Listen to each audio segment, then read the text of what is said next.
Divorced and left in a blizzard, she built a railroad furnace in her barn. Ephraim Kittredge, 21 years keeping gangs alive in Wyoming snow cuts, told her flat. Keep those boys here and you will carry one out stiff. She had $43, 2 sons, and not enough wood to warm one room for a week. On January 12th, 1888, the temperature dropped 62 degrees in 7 hours. But 4 months earlier, Ragna Moen had never fitted a length of pipe in her life. She had come west to Chadron in the August heat of 1887 with 2 boys, a trunk of mending tools, and the $43 Nels had not found before he left. The marriage was dead before the frost. Nels Moen had sold half the winter hay to a freighter passing through in early October, pocketed what he got, signed her name to a freight debt she had never agreed to, and walked east toward the railroad siding without once turning to look at the boys standing in the barn door. He left behind a half-finished stock barn with board walls that popped in the wind, a cast-iron stove built to heat a room 1/5 that size, and 2 sons, Ivor, 9, and Pol, 6, who asked every morning when their father was coming back. She stopped answering on the 3rd day. There was no answer that would not be either a lie or cruelty, and she had no time for either. The barn was the only structure on the claim. 16 by 40 feet of green sawn pine planking nailed to posts sunk in prairie hardpan, with a loft half-floored in rough boards, a south-facing double door that no longer closed flush since the frame had twisted in the September rains, and gaps at every knot and butt joint wide enough to pass a finger through. Daylight came in at a dozen points along the east wall. Wind came in at all of them. Nels had intended to partition the space, stock on one end, living quarters on the other, a proper sod house to follow in the spring once the ground thawed and he could cut brick. He had done none of it. He had built just enough structure to file the claim and not enough to survive in it. The stove sat on a square of laid stone near the center of the floor, its pipe punched through the roof boards at an angle that made Ragna's jaw tighten every time she looked at it. The pipe leaned 2 inches off plumb. The ceiling plate was a tin square cut from a lard can and nailed flat, and the draft pulled sideways when the north wind hit. The stove itself was sound, a good Acme Regal, meant for a cabin room of 10 by 12 feet. Set inside a barn of 16 by 40 with an open loft above, it was like dropping a candle into a cathedral and hoping the nave would warm. The first night told her everything. She fed the stove until the iron sides glowed dull red, and the boys slept close enough to smell the heat on their blankets. By morning, the water bucket near the south door had skinned over with ice. The stovepipe near the ceiling radiated warmth into air that rose, hit the underside of the roof, rolled outward along the rafters, found every crack and knothole and warped seam, and left. The stove burned a quarter cord in 10 hours, and the barn swallowed every degree of it. $43. 2 boys. Less than 2 cords of split wood stacked against the north wall, not enough to keep one stove burning in even a single small partition for more than a week, and there was no partition at all. She could not leave. The freight debt Nels had signed was tied to the claim by a note held at the yard office. If she abandoned the property, the note fell on her personally, no land underneath it, just bare debt and a woman with no address. She had no relatives within 2 days' travel by road, and the roads themselves drifted shut in any serious wind. The nearest town was Chadron, several miles east along a track that was wheel ruts in dry weather and a guess in snow.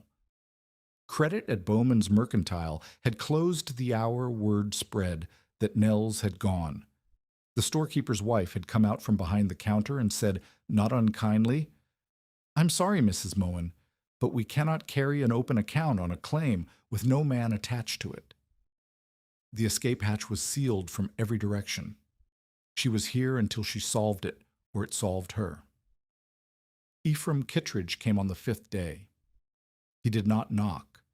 He walked the barn's perimeter first, slow and deliberate, with his hands behind his back and his head tilted slightly forward, the way a man walks a rail line looking for a buckled joint or a rotted tie.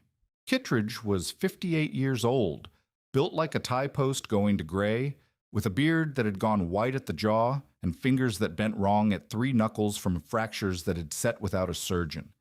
He had spent 21 years as a road foreman and winter line boss for the Union Pacific, keeping section gangs alive in Wyoming's snow cuts, where the wind came off the divide hard enough to push a loaded handcar sideways on the rails. He had buried 4 men in those 21 years, 2 to cold, 1 to a runaway flat car, 1 to his own bottle. He had retired to a quarter section south of Chadron because the railroad pension was thin and land was nearly free, and he had kept himself and his wife alive through 4 Nebraska winters by knowing exactly what it took to hold warmth inside 4 walls when the temperature outside was trying to kill you. He finished his circuit of the barn. He tested the south door with the flat of his hand, feeling how it racked in the frame. He crouched at the base of the east wall and sighted along the bottom board, checking how much light came through where the planking met the ground sill. Then he stood, brushed his knees, and came inside. The stove was burning. The boys sat on a straw-stuffed pallet near it, Ivor reading a primer by the stove light, Paul stacking short sticks of kindling into walls that he knocked over and rebuilt with the patience of a boy who has nothing else to do. Ragna was outside the south door, splitting what remained of a half-rotted cottonwood log that Nels had dragged in months ago and never bucked. Kittredge stood in the center of the barn and looked up. He studied the stovepipe angle. He walked to the north wall and pressed his palm flat against the boards, held it, counted to 5, and pulled it back. He walked to the loft ladder and climbed 3 rungs, putting his head above the loft floor, and held his hand near the pipe where it passed through the roof. He came back down. "How much have you got cut?" he called through the south door. Ragna set the axe and came inside, breathing hard, her hands red inside gloves that had worn through at the left thumb. "1.5 cords, maybe less. Some of it is green." "Green cottonwood." "Yes." "You could burn green cottonwood for a month and not heat a privy, let alone this." He gestured at the barn's interior, the full volume of it, the open loft, the gapped walls, the cold air sitting in every corner like something that lived there. "How much of this did your husband finish?" "The walls, most of the roof, half the loft floor." "And the partition?" "There is no partition." Kittredge was quiet for a moment. Then he walked to the south wall and put his hand flat against it, the same way he had tested the east wall outside. He moved along the boards slowly, stopping at each joint. He counted the gaps aloud. 7. He pushed his little finger through the widest one. Wind came through it and moved the candle flame on the shelf above the boy's pallet. "You need 6 cords minimum to hold 1 room through February," Kittredge said.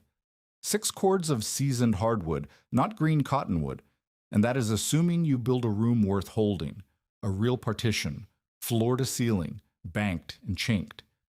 You would need lumber for the frame, sod or hay for the walls, and 2 weeks of labor by someone who knows what they are doing. He turned and faced her. "You have 1.5 cords of wood that will burn wet and cold. You have no partition. You have a stove sitting in the middle of 640 cubic feet of open air with a leaking shell around it, and you have 2 children. He looked at Ivor and Pole. His voice dropped, not in softness, but in weight. "You keep those boys in this shell when the real cold comes, and by morning you will be carrying one of them out stiff. I have seen it happen to men with 2x your wood and 4 times your wall. The plains do not negotiate." Ragna set her jaw. The muscle along the hinge jumped once. "I am not carrying anyone out." "Then find kin, find credit, find a soddy that will take 3 more bodies. But do not sit here and feed that stove and tell yourself it is enough, because it is not enough, and you knowing it and me knowing it will not change the arithmetic when it is 30 below and the wind is pushing through those boards like they are not there."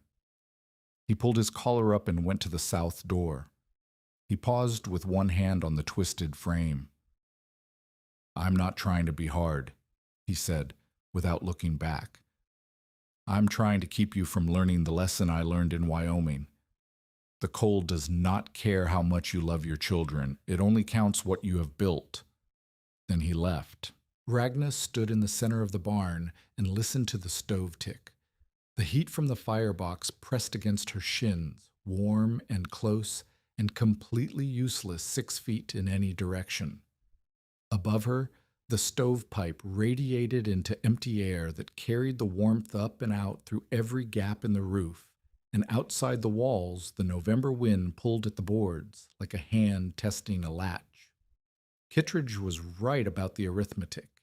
She knew it. She had known it since the first night. The barn was too large, the stove too small, the walls too leaky, and the wood too green and too little. Brute fire could not win this fight. She could split and stack and feed the stove every waking hour and still lose, because the building itself was the enemy, a shell that breathed heat out faster than she could pour heat in. But somewhere in the sound of the stovepipe ticking as it cooled near the ceiling, that small, metallic, patient sound was the beginning of an idea she could not yet name. She did not sleep well that week. Ivor had begun coughing at night. Not the deep cough of sickness, but the dry rasp of cold air pulled into warm lungs and back out again, hour after hour, the body protesting what the mind had tried to accept. She moved his pallet closer to the stove. It helped at the head and not at the feet. Pole slept like a stone through everything and woke hungry every morning. She fed them oat porridge and salt pork and watched the woodpile shrink. Each day she counted what remained. She had 9 days of fuel at the current burn rate. After that, she would be feeding the stove with green cottonwood that would smoke and spit and give back half the heat of seasoned wood. On the 7th morning, she stood inside the barn at dawn, before the boys woke, and held her hand flat against the wall near the south door. The boards were cold enough to sting after 3 seconds. She moved her hand upward, slowly, following the boards toward the ceiling. At shoulder height, the cold was the same, deep, settled, patient. At the height of the loft floor, 8 feet up, the air changed. Not warm, but warmer. A degree or two that she could feel against the skin of her wrist. She climbed the loft ladder and put her face near the stovepipe where it passed through the roof boards. Heat poured off the iron in waves she could feel against her closed eyes, against her cheeks, against the exposed skin at her hairline. The pipe was warm enough to hold a hand against on a cold morning. The air around it was warmer still. The stove was making heat. The heat was climbing, and the barn was throwing it away. She climbed back down and stood beside the stove and thought about what she had felt. Not what Kittredge had told her. She already knew his arithmetic was correct. She thought about the heat itself, where it went, how it moved, why it gathered at the ceiling and vanished through the roof instead of staying where she needed it, down low, where the boys slept. And then she remembered her father. Gunvald Larson had been a section blacksmith on the St. Paul, Minneapolis and Manitoba line before the drink, and a thrown shoe took his right hand and his job in the same month. But before the bottle, before the limp, before the quiet years patching harness in Moorhead for neighbors who paid in eggs and silence, he had shown her something in the shop behind the house. She had been 11. It was October. The shop smelled of iron and wet rust, and the sweet burned smell of coal from the forge, and her father's hands were black to the wrists with scale. He had set a copper wash boiler on the shop stove, run a coil of scavenged pipe from the boiler's upper fitting to a barrel set on a shelf 3 feet higher than the fire, and connected a return pipe from the barrel's bottom back down to the boiler's lower fitting. Then he built the fire and opened the top of the barrel. "Watch," he had said. The water moved.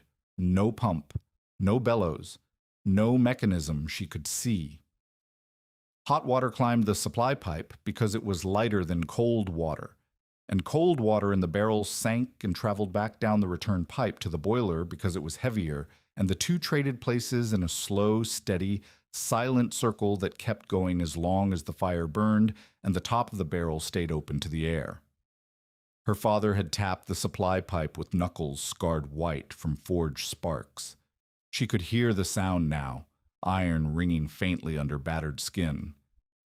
"Give heat a road," he had said, "and room to breathe, and it will go where you send it."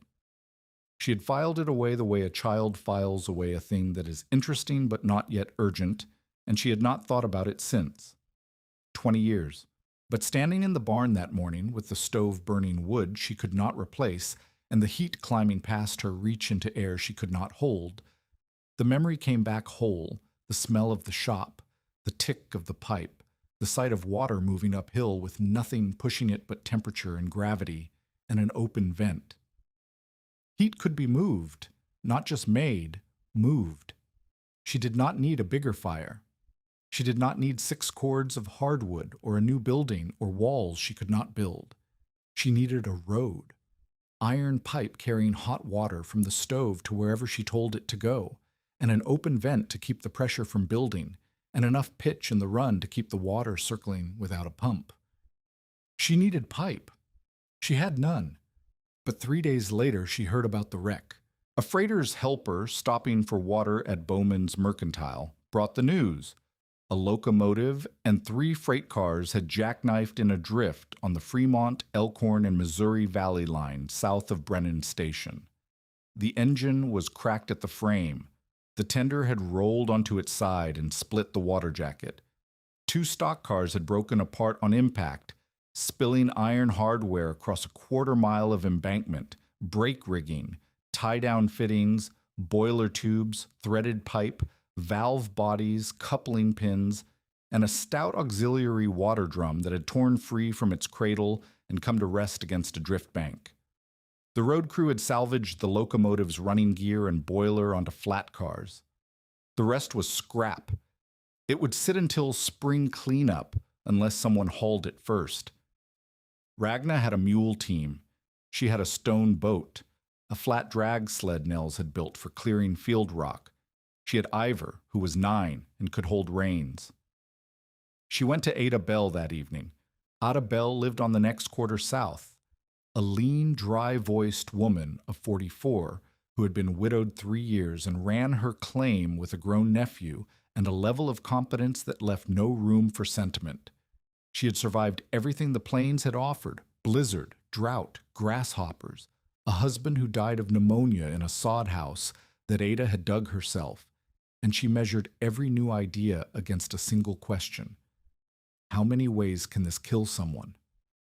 Ragna explained what she had in mind: a tank mounted above the stove, hot water piped along the wall of a living space she would partition out of the barn's south end, gravity circulation, no pump, no sealed pressure, an open vent at the top of the tank, joint sealed with lampwick and red lead, return pipe running low, bringing cooled water back by its own weight. Ada listened without interrupting. She was sitting on an upturned crate near Ragna's stove, holding a cup of chicory that Ragna had brewed too strong. When Ragna finished, Ada set the cup down carefully, as if deciding what to say next would determine something important. "If it leaks," Ada said, "you soak your floor and your bedding, and your boys sleep wet in January. Wet in January is dead in January. I will pack every joint twice and test it cold before I ever light a fire under it. If a joint lets go under heat, if the iron expands and a union that held cold pops warm, you have got boiling water spraying into a room where children sleep. The water will not boil. The system stays below boiling because the tank is vented. My father's rig never boiled. The circulation keeps the temperature moving before it can build. Your father's rig was a wash boiler and 3 feet of pipe, Ragna. You are talking about running iron across a room. Across a partition, a small one, 10 feet, maybe 12. Ada looked at the stove. She looked at the ceiling. She stood, walked to the south wall, put her hand against the boards the way Ragna had shown her, and held it. She counted to 5. She pulled it back. If you draw the stove wrong, Ada said quietly, if you pull too much heat into the water and not enough into the air around the firebox, you lose the stove for room heat entirely. Then you have warm pipe and a cold room and no way to cook or keep the boys near a fire. And then you have nothing. I know. Then why? Because I have 9 days of wood at the current burn rate. Because Kittredge is right. This barn cannot be heated by a stove alone. And because I watched my father move heat through pipe with nothing but gravity and a shelf, and the heat went where he told it to go. Ada picked up her cup and drank the last of the chicory. She grimaced. It really was too strong. She set the cup down and looked at Ragna straight. If it bursts, you cook your boys. It will not burst. The system breathes. That is the whole point. Ada was quiet for a long time. Wind pressed against the east wall, and the boards answered with a low creak. How are you going to haul railroad scrap with a mule team and a 9-year-old? That was not a rejection. Ragna heard what it was, the first question that assumed the thing might happen. Silas Vaughter heard about the pipe the next morning. News in Chadron moved through the feed yard, the way heat moved through Ragna's barn, upward, outward, and into the hands of whoever stood in its path. Vaughter was 41 years old, with clean boots, a pen behind his ear, and a leather ledger he kept in his vest pocket the way some men kept a pocket knife, always there, always ready, always sharp. He ran the feed yard and freight office at the Chadron siding, which meant that every bushel of oats, every bale of hay, and every sack of flour that moved through the district crossed his counter and entered his book. He had extended Nels Moen credit for hay and freighting in September, and when Nels disappeared in October, the debt did not disappear with him. Vaughter held paper on the Moen claim. Not enough to seize it outright, the homestead law made that complicated, but enough to force a distress sale if Ragna defaulted on the note or failed to prove up by spring filing. He wanted the quarter section. He wanted the mule team. He wanted the barn. And a woman alone with 2 children and no working shelter was, in Vaughter's ledger, already a line item waiting for the column to close. He came to the barn on the morning Ragna was lashing rope to the stone boat, preparing to haul south to the wreck site. She was on her knees in the frozen mud, threading a hitch knot through the drag ring, and she did not look up when his boots stopped 3 feet from her hands. I hear you're heading south to pick through a train wreck, Vaughter said. He stood with his hands in his coat pockets, the ledger's spine just visible at his breast like a small leather badge. I am. For pipe. For pipe and fittings, yes. Vaughter looked at the barn. He looked at the stove visible through the open south door. He looked back at Ragna as if recalculating something in a column that had just gained a new entry. And what exactly do you intend to do with railroad pipe in a stock barn? Heat it. Heat it. He repeated the word as if testing whether it could mean what she had said. You're going to run pipe through a barn, like a hotel boiler room, like a train depot. Like my father's shop. Hot water in a loop, gravity, no pressure, an open tank and pitched pipe. Your father's shop. Vaughter took the ledger from his pocket, opened it to a page near the back, and made a note with the stub of pencil he kept tucked in the binding. Ragna watched him write and felt the ground shift beneath her, not from cold, but from the understanding that every word she said, every piece of scrap she hauled, every hour she spent on this idea would be recorded in that book. Evidence, proof that the woman on the Moen claim had come unmoored, proof that the property would be better managed by steadier hands. I will tell you what I told your husband before he left, Vaughter said, closing the ledger. The note comes due in March, $47 principal plus interest. If you cannot pay, I will file, and no judge in Dawes County is going to look at a woman hanging train wreckage over a cook stove and call that improvement on a claim. He turned and started walking back toward the road. Halfway there, he stopped and spoke over his shoulder without turning fully around. You might want to think about what happens to those boys when the county decides their mother is not able to provide for them. The words hit like a hand across the face. Not because they were untrue. The county could and did remove children from claims deemed unfit, but because Vaughter knew it, and he had said it not as warning, but as weapon. He was telling her the cost of failure had just gone up. It was no longer the cold against the barn. It was Vaughters' ledger against her right to keep her sons. Ragna's hands stopped on the rope. The cold found the gap between her gloves and her cuffs, and closed around her wrists like iron. For a moment, the full weight of it, the debt, the cold, the boys, the pipe she had not yet hauled, the system she had not yet built, the winter she had not yet survived. And now this man with his book and his filing dates pressed down on her chest until breathing took effort. Then Iver came through the south door holding the lead mule's halter rope.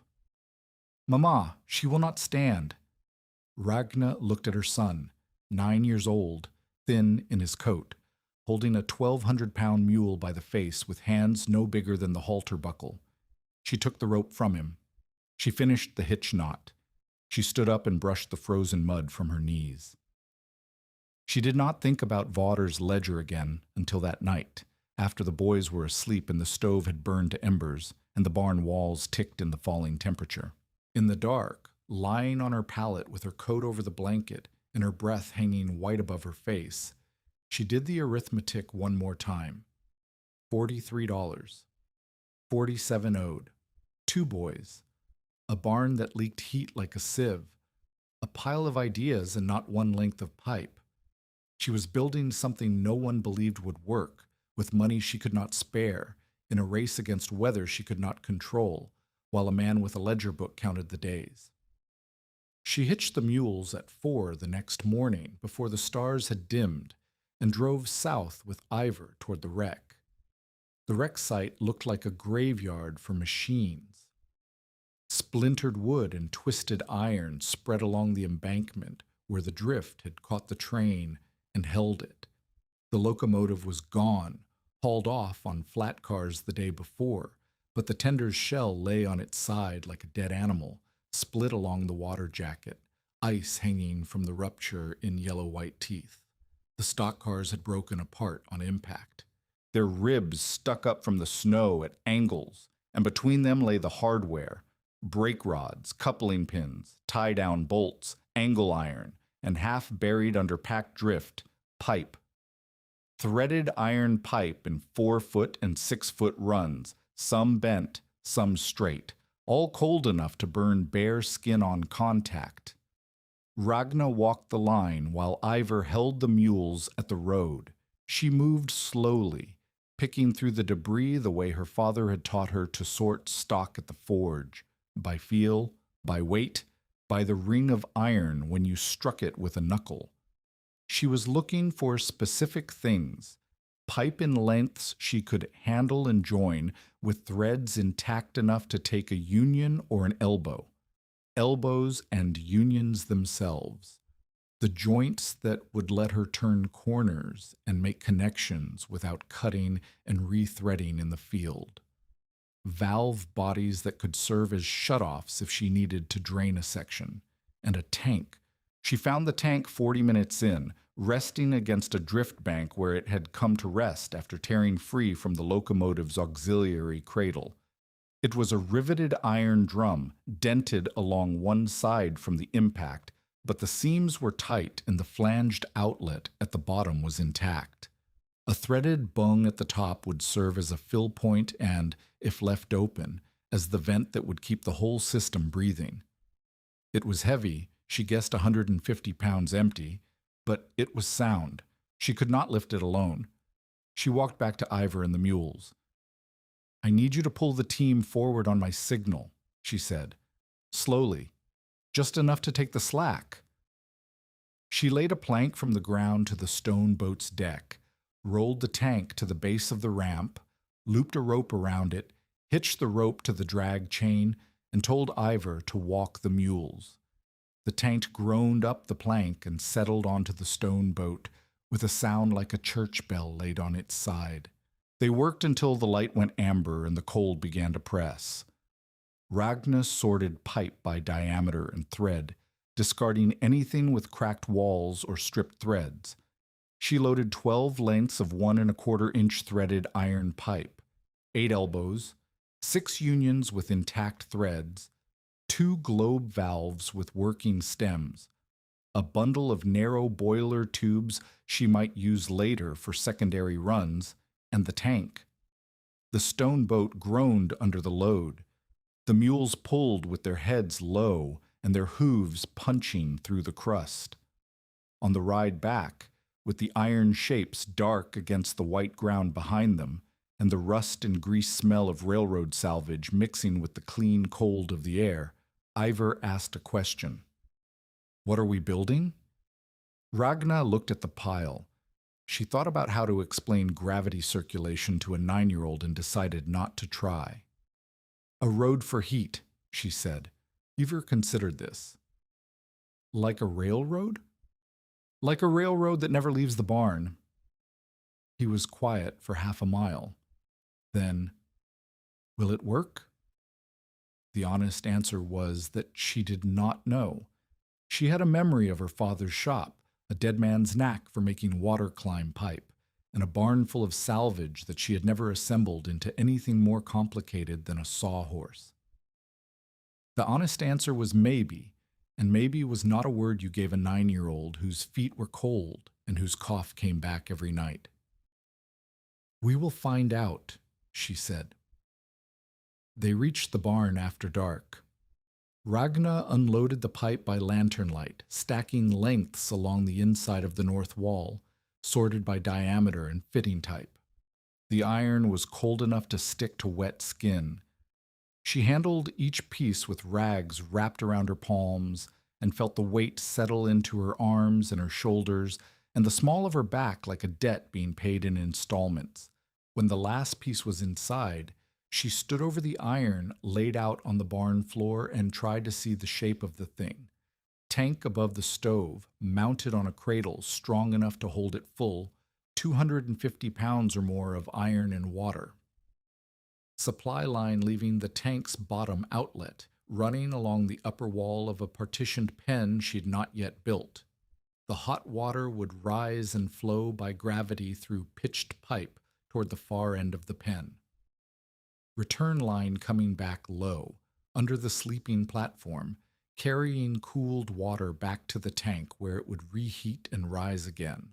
An open bung at the top of the tank, vented to the air so pressure could never build. Joints sealed tight with lampwick wound into the threads, and red lead brushed over the wrapping, materials she had or could get. She could see it. The shape was clear. She could not yet build it. The tank had to be cradled above the stove, which meant a frame strong enough to bear the weight. The pipe had to be pitched, tilted slightly along every horizontal run so that water would flow and air bubbles would not trap. The partition itself had to be built first because without walls to hang pipe on, there was nothing to carry the heat to.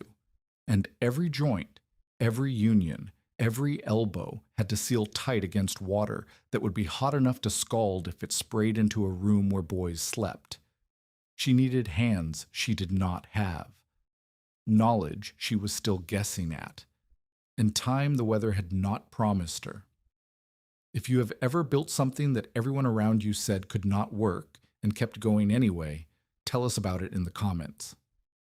Because what Ragna Moen did next changed every calculation in that barn. Outside, the wind picked up. The barn walls answered with a sound like knuckles rapping on a hollow door, steady and patient, and not at all impressed by the iron stacked against the north wall. The temperature that night fell to 9 degrees.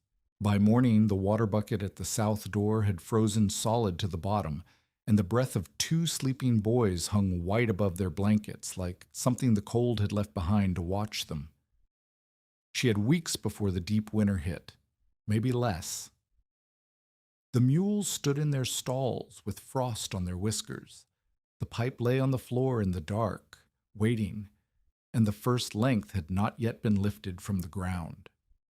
She began the partition on the 6th day after the haul. The logic was simple even if the labor was not. She could not heat the whole barn. Kittredge had been right about that.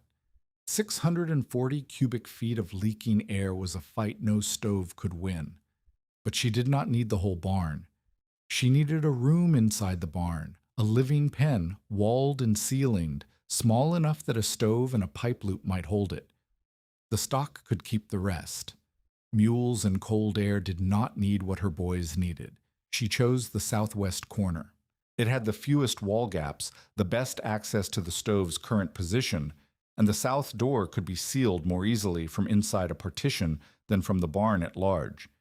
She measured the space by pacing, 10 feet by 12, 120 square feet, with an 8-foot ceiling framed from loft boards that gave her 960 cubic feet, less than a sixth of the full barn's volume. The stove alone might hold that space above freezing on a calm day. The pipe loop, if it worked, would push the temperature high enough to sleep without coats. She built the frame from lumber she pulled off the unfinished loft. Boards Nels had nailed down on only one side and left. Every board she took from the loft opened the upper barn further to the cold, but the loft was already useless space. She traded dead volume for living walls. The frame went up as studs toe-nailed to the barn's existing posts, with cross members at 4 feet and 8 feet. She packed the bays with hay, loose hay from the remaining stores, stuffed tight between the studs, and held in place with scrap boards nailed horizontally across the faces. It was not insulation by any standard Kittredge would recognize, but it was mass between her boys and the wind, and mass was better than air. The work took 3 days.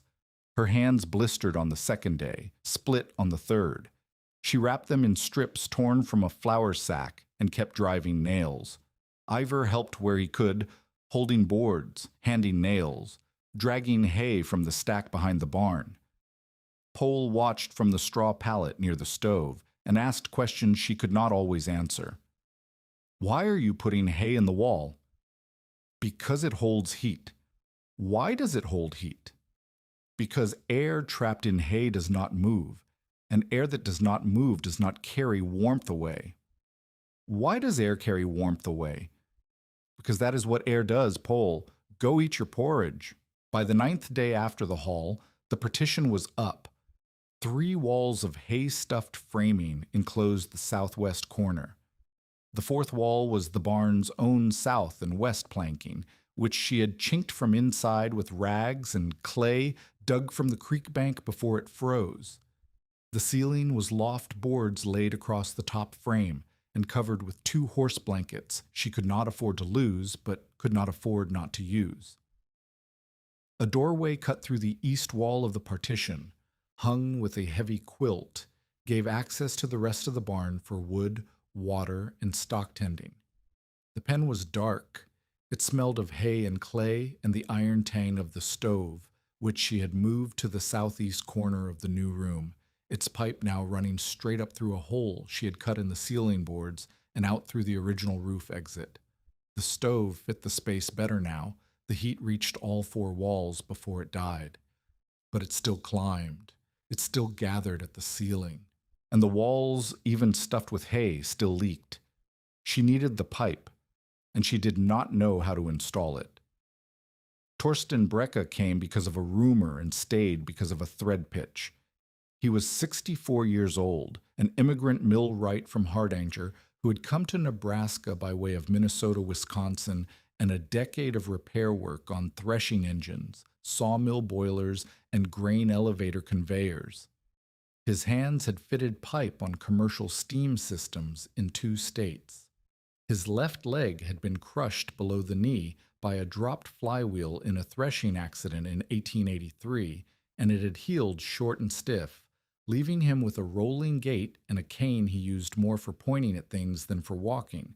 He lived in a sod dugout 3 miles north of Chadron, with a niece who cooked his meals and tolerated his opinions, and he had not fitted pipe in 4 years because no one in Dawes County needed a lame millwright when they could hire a sound man from the railroad shops in Alliance.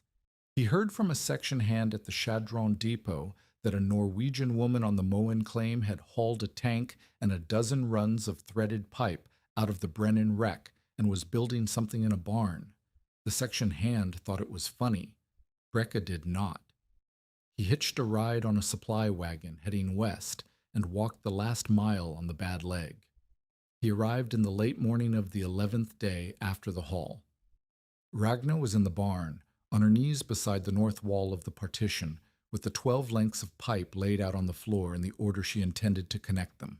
She had threaded a union onto the first elbow and was trying to figure out the correct sequence of fittings that would take the supply line from the tank's bottom outlet, up and along the partition's upper wall, across the back, and down to a return point below the sleeping platform.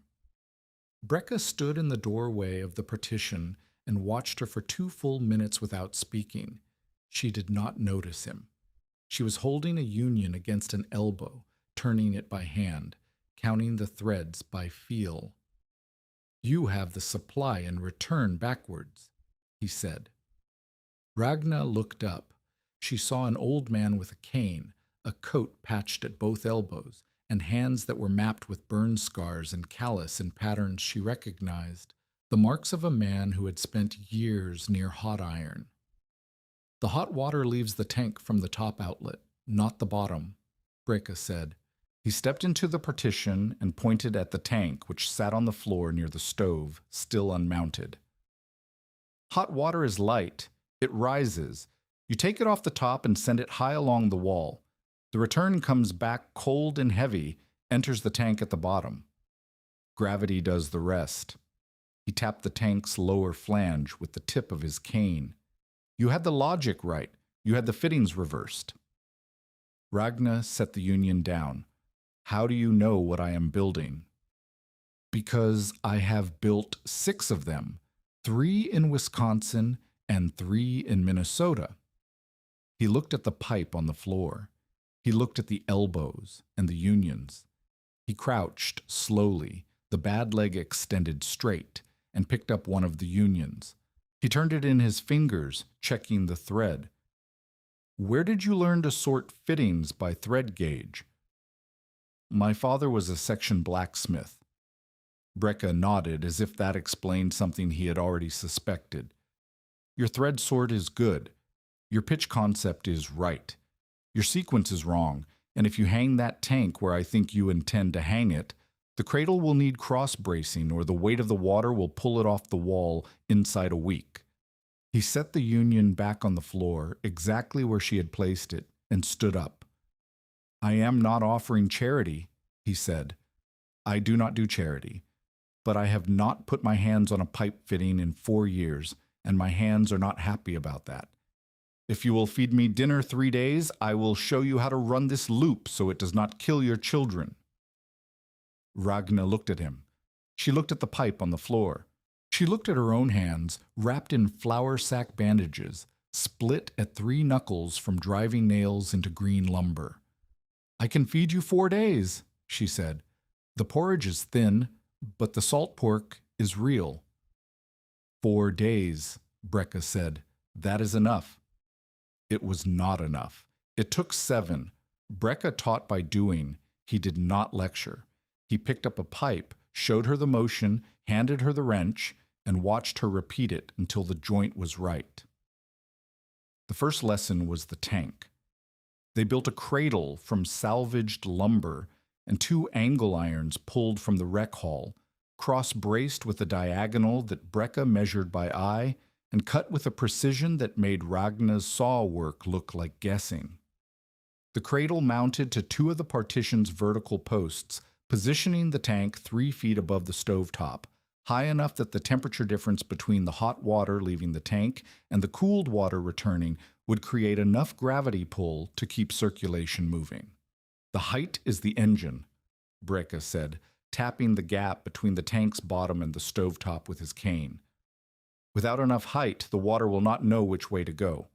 3 feet is the least I would trust in a run this short. In Wisconsin, I had 5 feet on a longer loop." The second lesson was the joints. Brecca showed her how to wrap lamp wick, coarse cotton wicking sold for kerosene lamps, available at Bowman's for 8 cents a spool, into the threads of every union and elbow before assembling.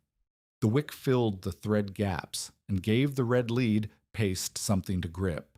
Red lead brushed over the wrapped threads with a small, stiff brush, set into a seal that would hold against the gentle pressures of a vented gravity system. Brecca made her disassemble and reassemble the first union 3 times. "Too tight and you crack the fitting," he said. "Too loose and it weeps. You want firm, not forced. Let the lead do the holding." The third lesson was pitch. Every horizontal run of pipe had to tilt. Not much, but enough. A 1/4 inch of fall per foot of run, roughly, so that water would flow and air bubbles would not collect at high points and block circulation. Brecca showed her how to check pitch with a tin cup of water. Set the cup on the pipe, and if the water crept to one end of the cup's rim, the pipe was tilted. If the water sat level, the pipe needed shimming. "Air is your enemy in a gravity loop," Brecca said. "Water wants to move. Air wants to sit. If air collects at a high point, it blocks the water and the whole loop stalls. Everything must pitch toward the vent. The vent is the exit for every bubble in the system." They worked from dawn to dark. Ragna learned to cut pipe with a hacksaw and chase threads with a die Brecca had brought in his coat pocket, wrapped in an oiled rag, as if he had known he would need it. She learned to test joints cold by filling a section with water from a bucket, plugging the ends with rags, and watching for weeping at the unions. She learned that iron pipe, when it warms, expands along its length, not much, but enough that a joint packed too tight in cold weather might shift when the system heated up. Brecca taught her to leave a half turn of slack at 1 union per run, a relief point that let the pipe grow without cracking a seal. "The iron will move," he said. "You cannot stop it. You can only give it room." The supply line went up first, leaving the tank's top outlet, climbing along the upper wall of the partition in a run pitched slightly downward from west to east, turning 2 elbows and reaching the far corner of the living pen. The return line followed a lower path, running beneath the sleeping platform, collecting the cooled water and feeding it back to the tank's bottom inlet. A globe valve at the tank's outlet let her shut the system down and drain it if needed. The bung at the tank's top remained open, the vent that kept the whole loop at atmospheric pressure, the breath that prevented the system from becoming a bomb. Progress was not smooth. On the 3rd day, 2 unions leaked at the test. Ragna pulled them apart and found that the lamp wick had bunched instead of wrapping evenly into the threads. She rewrapped, releaded, and retested. They held. On the 5th day, the supply line sagged at a wall bracket, losing its pitch. Brecca showed her how to shim the bracket with a folded strip of tin, and she shimmed every bracket on the line to be safe. On the 6th day, the globe valve stem froze in the open position because cold had contracted the packing gland, and she had to warm it with rags dipped in hot water from the stove before it would turn. Each fix was a small education. Each setback was a lesson she could not have gotten any other way. Kittredge came back on the 14th day.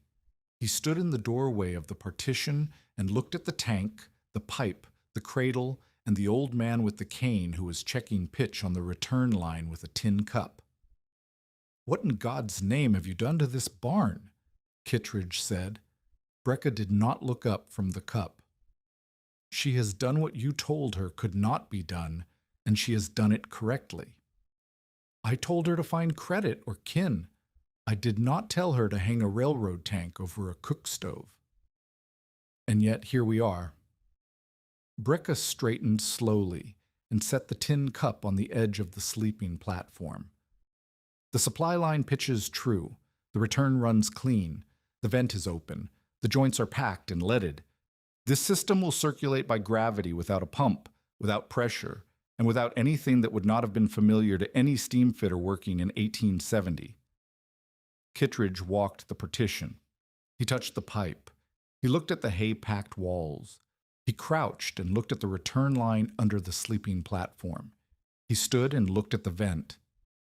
"It moves heat through water," he said flatly. "It moves heat through water," Breka confirmed. "In a barn."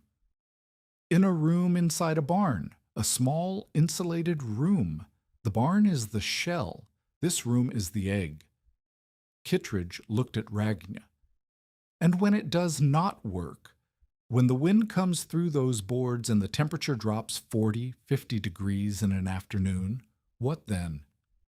"Then I bank the fire and let the water carry what the air cannot hold," Ragna said. "The pipe reaches every wall. The stove does not." Kittredge was silent for a long time. He did not look convinced, but he did not say she would carry her boys out stiff. He put his hat back on and left without another word, and the silence he left behind felt different from the silence he had left the first time.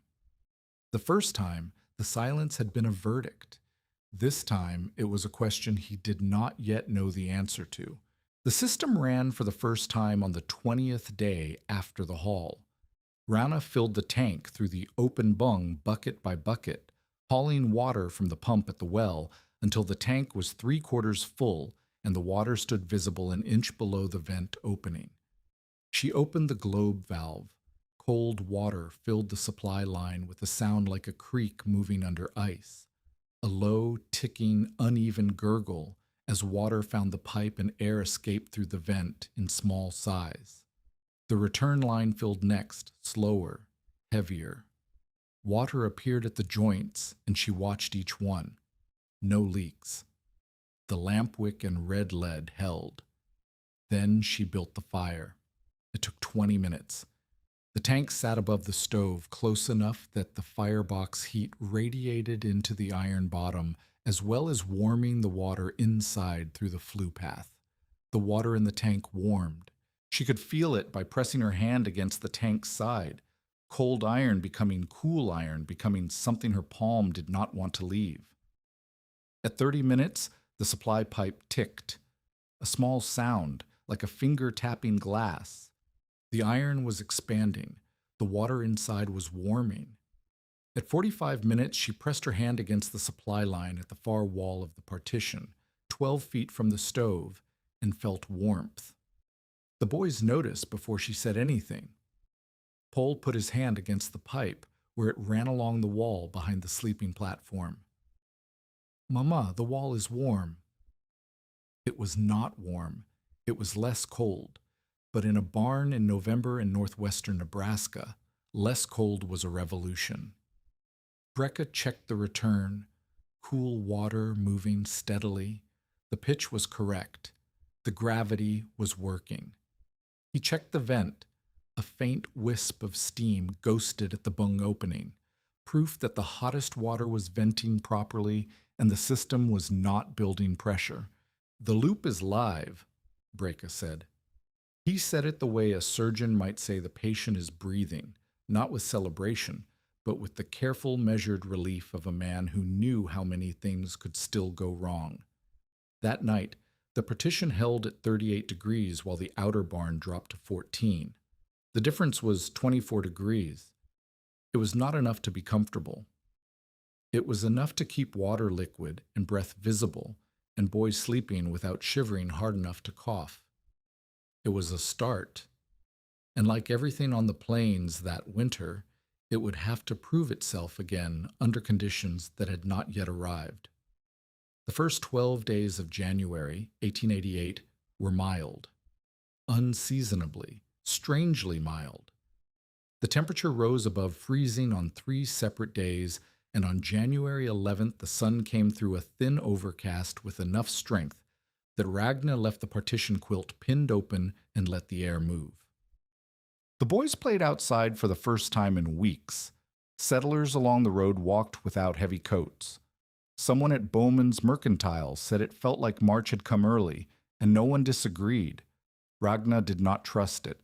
The system had been running for 3 weeks, and she knew its moods the way she knew her boys' moods, by sound, by touch, by the small signs that meant something was changing. She checked the pitch daily with the tin cup. She checked joints by running a dry rag along every union and looking for dampness.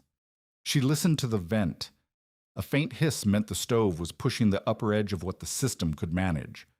Silence meant the fire was low and the loop was coasting. A steady, soft tick from the supply pipe meant the temperature was climbing, and the iron was expanding, and everything was moving the way it should. She had also learned to read the stove's relationship to the tank. Feed the fire too hard and the water overheated at the tank, ghosting steam at the vent, and pushing the supply pipe above a temperature she could hold her hand against. Feed it too gently, and circulation slowed. The return went cool, and the far wall of the partition lost its warmth within an hour. The balance was constant and unforgiving. The system was not a machine that ran itself.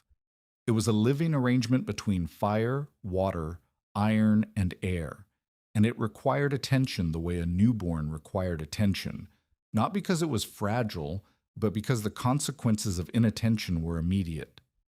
Brecca had left 6 days after the first firing, walking back to his dugout on the bad leg with a jar of salt pork and $4 Ragna had pressed on him over his refusal. He had promised to return after the new year. He had not. The roads had drifted twice in late December, and a man with a stiff leg did not travel in uncertain weather. She was alone with the system, the boys, and whatever the weather decided to do next. On the morning of January 12th, the thermometer at Bowman's read 34 degrees above zero. By 10 o'clock, children in Chadron were playing outside without hats. A teacher at the schoolhouse opened windows. A freighter heading south said the road was the best he had seen since November. By noon, the sky in the northwest had turned a color that Ragna had seen only once before. A greenish brown, the shade of river ice stained with mud, rolling low and fast across the horizon, like a wall falling sideways. By 1 o'clock, the wind hit.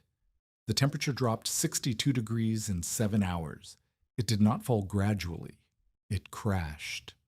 The mild air vanished as if a door had been slammed in the sky, and what came through was a wind loaded with ice crystals so fine they did not fall like snow but drove horizontally, filling the air with a white blindness that cut visibility to arm's length.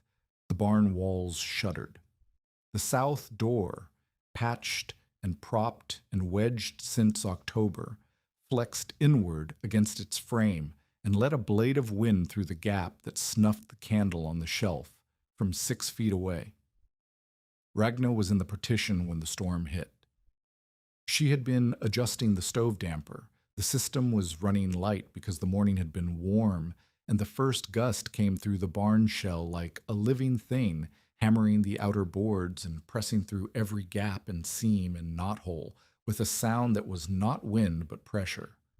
The temperature inside the partition, which had been sitting at 44 degrees in the mild weather, began to fall within minutes.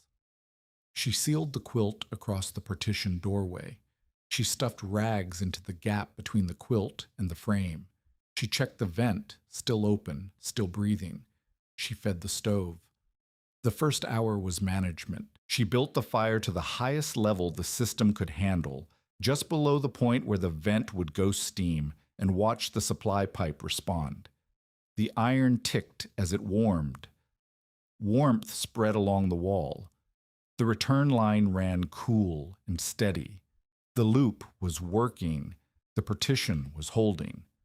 The boys sat on the sleeping platform, wrapped in every blanket they owned. Ever was reading by stovelight. Pole was not. Pole had been coughing since the night before, a wet, low cough that sat in his chest and would not clear. His forehead was warm when Ragna touched it, not burning, but warm in a way that had nothing to do with the stove and everything to do with the cold he had been fighting since November. She gave him water. She gave him a piece of salt pork to suck on. She put him under the heaviest quilt and put Ivor next to him for warmth. Then the temperature outside dropped below 0 and the real test began. The outer barn went first. Through the quilt, she could hear the stock water freezing, a sharp crack as the surface locked, then the deeper groan of the bucket itself contracting against the ice. The mules stamped and blew. The wind found new entry points as the boards contracted in the cold. Gaps opened at joints that had been tight in mild weather, and the air that pushed through them was not cold but violent. It carried ice crystals that scratched against the hay-packed partition wall like sand thrown at glass. Inside the partition, the temperature fell to 36 degrees, then 34, then 31.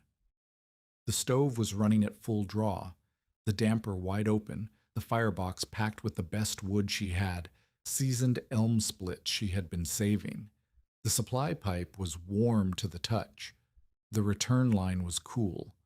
The system was doing everything it could. It was not enough.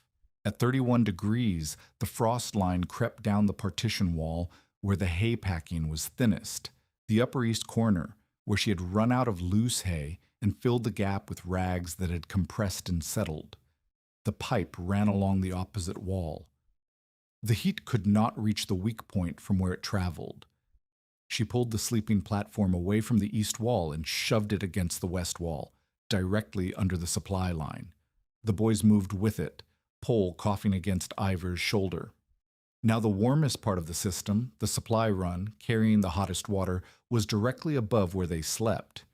The east wall could freeze. She did not need it. She needed 6 feet of survivable air around 2 boys, and the pipe gave her that if she put them in the right place. At 9 o'clock, the second complication arrived. She heard it before she saw it.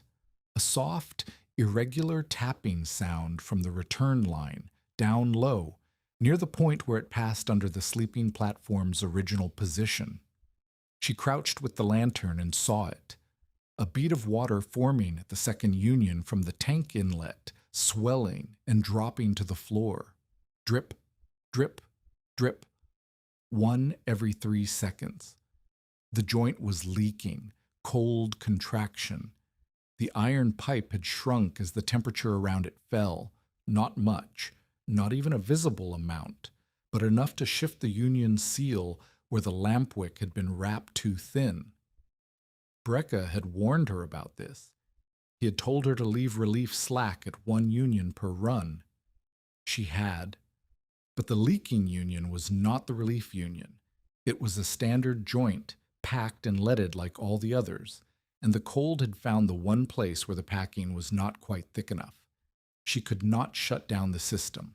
If she closed the globe valve and drained the loop, she would lose the only source of distributed heat in the partition. The stove alone would not hold the room. Kittredge's arithmetic was still true.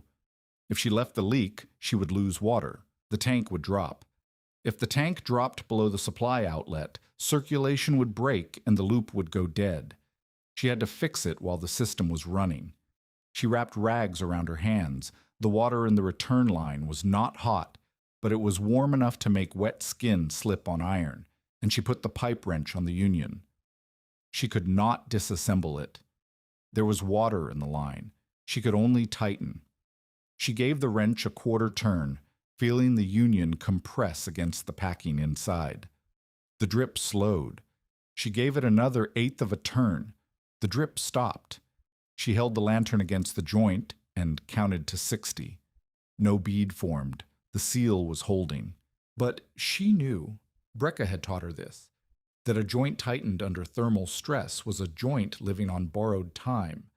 When the temperature changed again, when the iron expanded in warmth or contracted further in deeper cold, that union would move. She packed a rag around the joint as a tell. If it leaked again, the rag would show the stain before the floor did. Pole coughed. The sound was thicker now, wetter, and it came from deep in his chest. Ragna crossed the partition, put her hand on his forehead, and felt the heat that had nothing to do with the pipe running above him. The fever had climbed while she was on the floor with a wrench. She had a leaking system, a sick child, a stove running at maximum, and a storm outside that was still getting worse. If you're still with this story, hit subscribe and stay, because the next 2 hours inside that partition were the ones that changed everything. At 10 o'clock, someone pounded on the barn's south door. Ragna pulled the quilt aside, crossed the dark barn.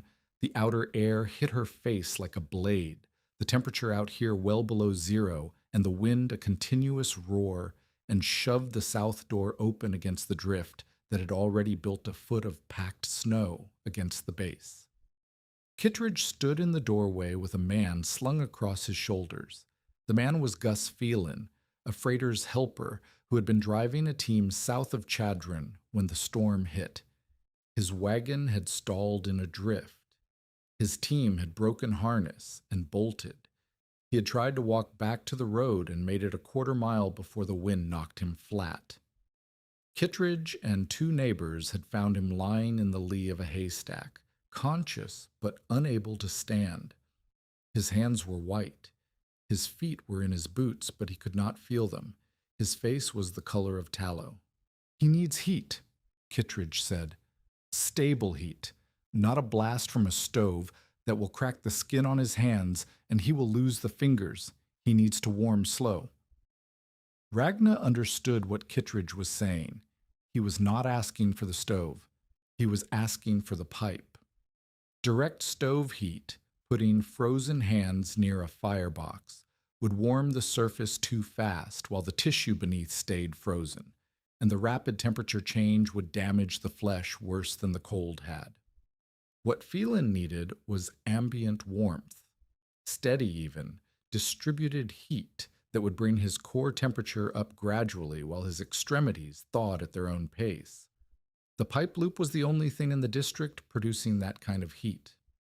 They carried Phelan into the partition and laid him on the floor near the west wall, directly beneath the supply line. Ragna covered him with a horse blanket and put a rolled coat under his head. Kittredge knelt beside him and began working his boots off, gently, talking to Phelan in a low voice that Ragna had never heard the old railroader use before. The voice of a man who had pulled frozen men out of snow cuts and knew exactly how much time was left before the damage became permanent. Phelan's feet were white to the ankle. His fingers were white to the second knuckle. He was shaking so hard the blanket vibrated. "Hold the fire where it is," Kittredge said without looking up. "Do not push it. He needs 35 to 40 degrees around him, steady, for the next 2 hours. Can your rig do that?" Ragna checked the supply line. Warm. She checked the return. Running. She checked the vent. Breathing. She checked the union she had tightened. The tell rag was dry. "It can hold," she said, "then hold it." The next 2 hours were the longest of the night. Ragna held the fire at a level burn, not the maximum she had been running, but a steady, measured feed that kept the supply line warm and the partition sitting at 34 degrees. Outside, the wind screamed. The barn walls flexed and popped. Snow forced itself under the south door and across the barn floor in a white tongue that stopped at the base of the partition wall. Inside the pen, the pipe ticked. The stove breathed. Pole coughed in his sleep, and Ivor lay next to him with his eyes open, watching the lantern flame move with drafts he could feel against his face. Phelan's color came back slowly. First the face, gray to pink at the cheeks. Then the fingers, starting at the base and moving outward, the white retreating like frost melting off glass. His feet took longer. Kittredge worked them gently, pressing warmth into the skin with his own battered hands. And by midnight, the toes had gone from white to a mottled red that Kittredge said was ugly but alive. "He will keep the feet," Kittredge said quietly to Ragna. Then he looked at the pipe. He looked at the tank. He looked at the supply line running along the wall, carrying heat to the farthest corner of the pen while the stove did its own work in the center of the room. He did not say she had been right. He did not say he had been wrong. He said, "How hot is the return line at the far elbow?" "Cool, not cold. I can hold my hand on it." "And the vent?" "Clear, no steam." Kittredge nodded slowly. Outside, the wind dropped for a moment, not calm, but a pause, the storm taking a breath, and in the silence, the ticking of the pipe was the only sound in the partition, besides the breathing of two boys, a thawing freighter, and two adults who had not slept. "Your pen is holding," Kittredge said. It was not praise. It was an observation from a man whose job for 21 years had been to know the difference between a structure that would stand and one that would not. He said it the way he would have said a rail joint was true, or a bridge bearing was sound, without admiration, but with the weight of a professional verdict that he could not take back and did not want to. The storm blew for another 14 hours. Ragna fed the stove in shifts, sleeping 20 minutes at a time with her coat over her legs and her hand resting on the return pipe so she would feel it if circulation stalled. Pole's fever held through the night but did not climb further. Ivor slept in fits and woke each time the wind surged. Phelan slept heavily after midnight and woke before dawn asking for water in a voice that was hoarse but coherent. By dawn of January 13th, the storm had begun to ease. The wind dropped from a scream to a moan. The ice crystals in the air thinned enough that the south door, when Ragna opened it, showed a world made entirely of white, the road gone, the fence posts buried, the far line of the creek bank erased as if it had never been. The thermometer at Bowman's, when someone could finally reach it, read 28 degrees below zero. Inside the partition, the pipe ticked. The supply line was warm. The return line ran cool and steady. The vent breathed a faint wisp of vapor into air that was 33 degrees, cold enough to see breath, warm enough to live. The outer barn was a different country. Frost coated every surface, walls, loft boards, post faces, the iron hinges of the south door. The stock water was frozen to the bottom of the bucket. The mules stood rigid in their stalls, breath clouding, alive but miserable. Everything in the barn that was not inside the partition belonged to the storm, and everything inside the partition belonged to Ragna Moen. The storm broke on the afternoon of January 13th, and the silence it left was louder than the wind had been. Ragna opened the south door and stood in it for a long time. The world outside was featureless, white from the barn to the horizon, the road erased, the fence posts buried to the wire, the sky a pale tin color that held no warmth and no threat. Behind her, inside the partition, the pipe ticked and the stove breathed and both boys slept. Phelan had gone with Kittredge at first light, walking on feet that were swollen and red but functional. He had stood in the partition doorway before leaving and looked at the supply line running along the wall as if he were trying to memorize it. "That pipe kept my feet," he said. Ragna nodded. There was nothing else to say about it. The pipe had done what it was built to do, and Phelan still had toes because of the difference between distributed heat and a blast of stove fire. And that was a fact that lived in the iron now, whether anyone acknowledged it or not. What she did not expect was how fast the acknowledgement came. Kittredge returned 3 days later. He came alone, on foot, through the drifts. He did not walk the barn's perimeter this time. He came straight to the partition and stood inside the doorway, hat in his hands, and looked at the system as if seeing it for the first time, which, in a sense, he was. The first time he had looked at the pipe, he had seen junk iron and desperation. Now he was looking at the thing that had held 33 degrees while the outside world sat at 28 below. "Tell me the pitch on the supply run," he said. A quarter-inch per foot. Brecka said a quarter-inch was the minimum for a loop this short. And the return? Same pitch, reversed. It falls toward the tank inlet. The vent was open the whole time. The whole time! It never sealed. I checked it every hour. Kittredge walked to the supply line and put his hand against the pipe. He held it there for 5 seconds, feeling the warmth through the iron. He moved his hand to the wall beside the pipe and felt the hay-packed boards. He crouched and touched the return line under the sleeping platform. He stood and looked at the tank on its cradle above the stove. I spent 21 years keeping men alive on rail lines in Wyoming, he said.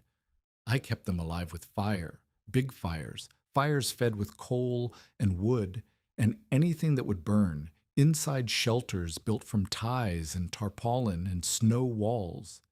And every winter I lost somebody, or came close to losing somebody, because the fire heated the man standing in front of it and killed the man sleeping in the corner.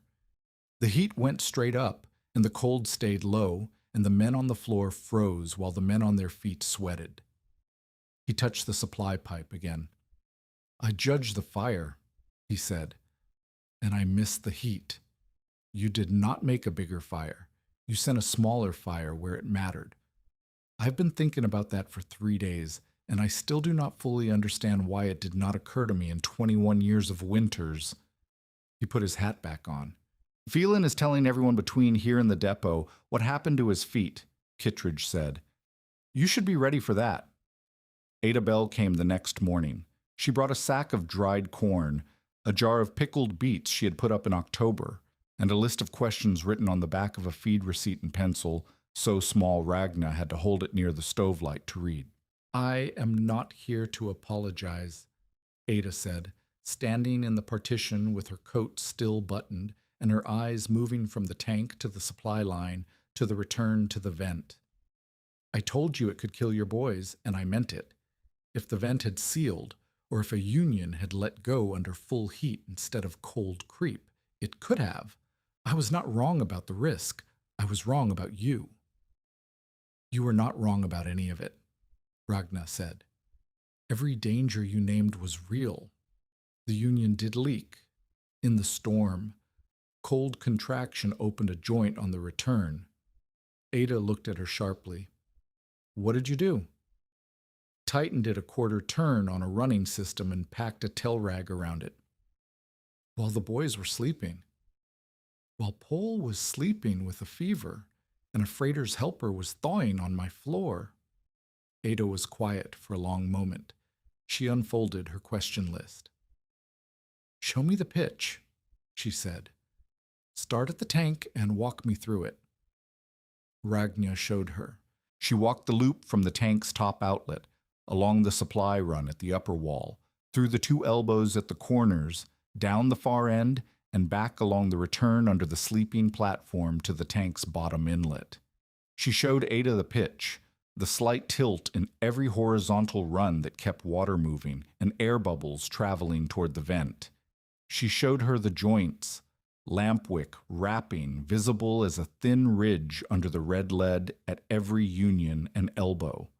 She showed her the globe valve, the tell rag on the repaired union, and the open bung at the tank top where a faint wisp of warm vapor ghosted into the partition air. Ada touched each fitting as they passed it. She asked about the wrapping technique, the lead application, the thread count on the unions, the diameter of the pipe, the height of the tank above the stove. She asked about fuel consumption, how much wood the system used compared to the stove alone. Or less, Ragna said. I burn less now than I did before the partition. The old way, the stove fought the whole barn and lost. Now it heats a small room, and the pipe carries the heat to the walls. I use 3/4 of the wood for twice the warmth. Ada wrote this down on the back of the feed receipt. She asked about the venting. She asked about what happened if the fire went out overnight. Did the water freeze in the pipe? Not yet, Ragna said. The hay walls hold enough warmth that the water stays above freezing for several hours after the fire dies. But if I ever let it go cold for a full day, yes, the pipe would freeze and likely crack at a joint. That is why I banked the fire and never let it die. Ada folded the receipt and put it in her coat pocket. She looked at the partition, the straw pallet, the quilts, the boys' boots drying on a shelf near the supply line, where the warmth kept the leather from stiffening. My nephew's bunkhouse is worse than this was, she said. He has a stove in one end and the cot in the other, and he sleeps in his coat from November to March. Does he have pipe? He does not have pipe, but there is scrap at the wreck site still, and I have a wagon.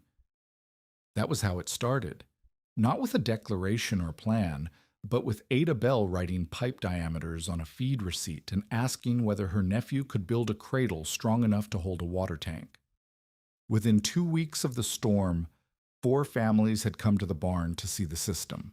They came separately, at different times, for different reasons, but they all did the same thing. They stood in the partition and looked at the pipe on the wall and the tank above the stove, and they put their hands against the supply line, and they felt the warmth moving through the iron, and their faces changed. It was the face of a person realizing that a thing they had believed was fixed, the way heat worked, the limits of what a stove could do, the distance between a fire and a wall was not fixed at all. Ragna showed each family the same walkthrough she had shown Ada. She held nothing back. She explained the pitch, the wrapping, the venting, the fuel savings. She drew the loop on a board with charcoal so they could see the path. Tank to supply to far wall to return to tank. She let them touch the fittings.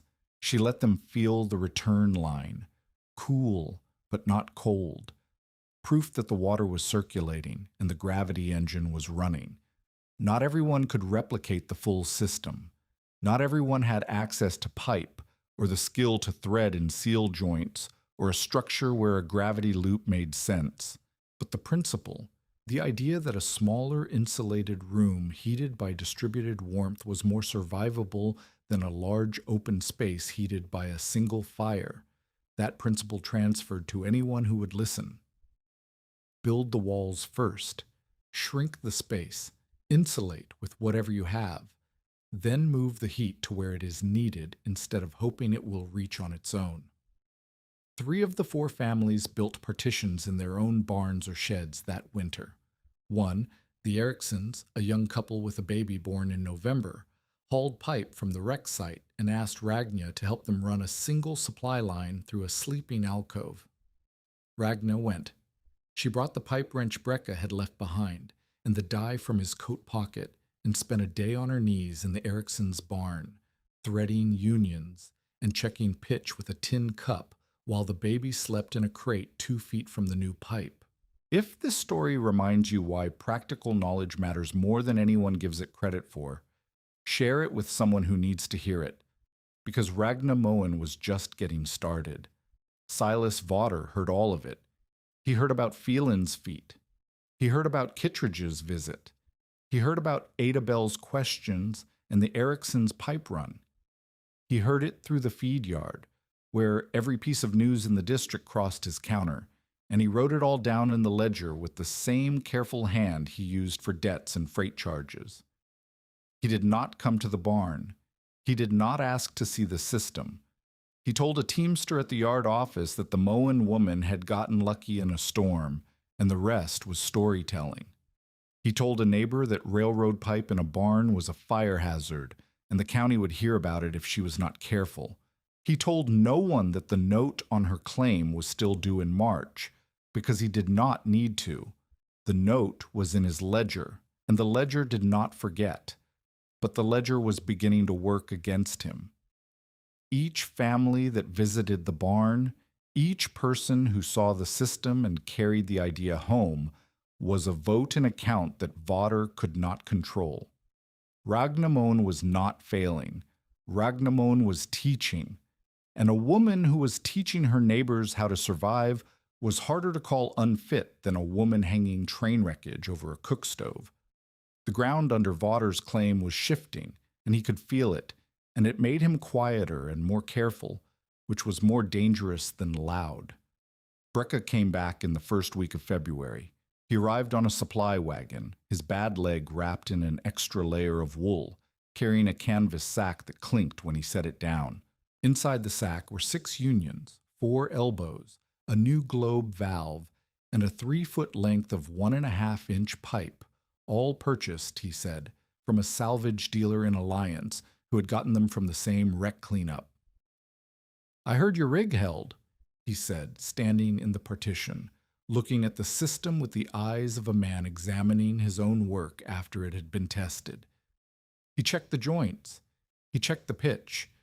He found the union she had tightened in the storm and ran his thumb over the tell rag. "This one moved." Cold contraction. "I tightened it a quarter turn during the blow." He unwrapped the tell rag and looked at the joint. He put the wrench on it, gave it an exploratory touch, feeling for movement in the threads, and grunted. "You did it right, but the packing is thin here.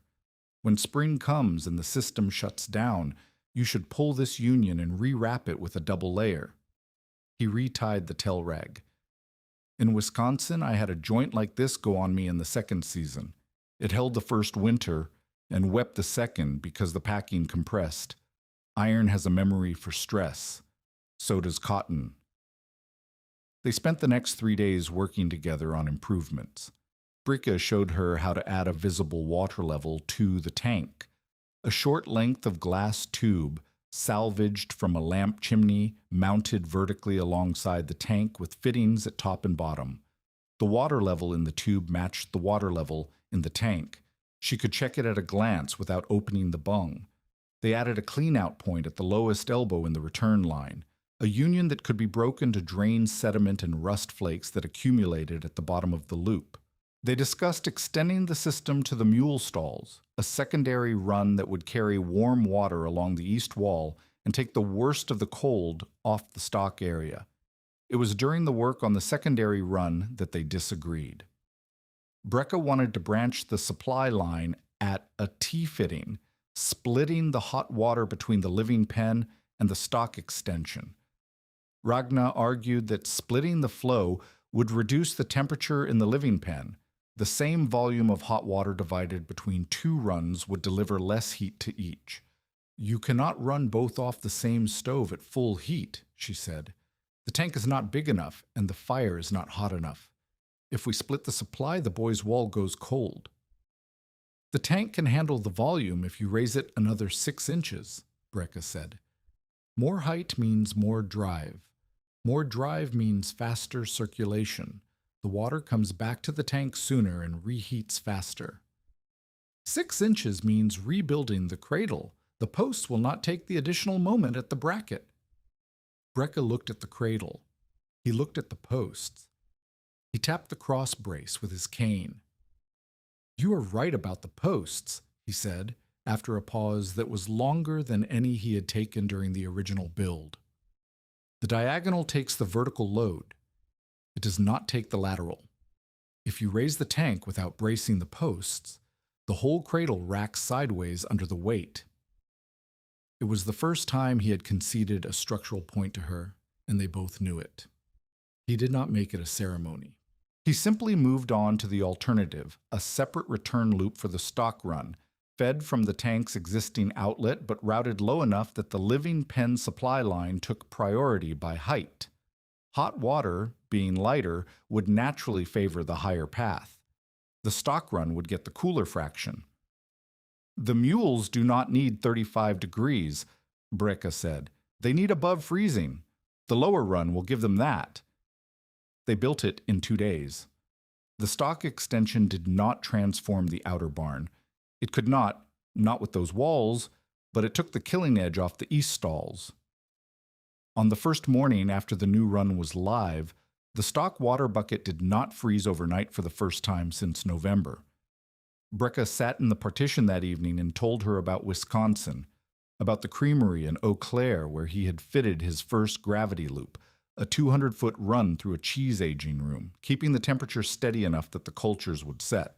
About the millwright in Duluth who had taught him to read pitch by pouring a cup of water on the pipe and watching which way it ran. about his wife who had died of typhoid in 1879 in a town where the water pipes ran through a graveyard and nobody thought to ask why the fever always started in the same neighborhood.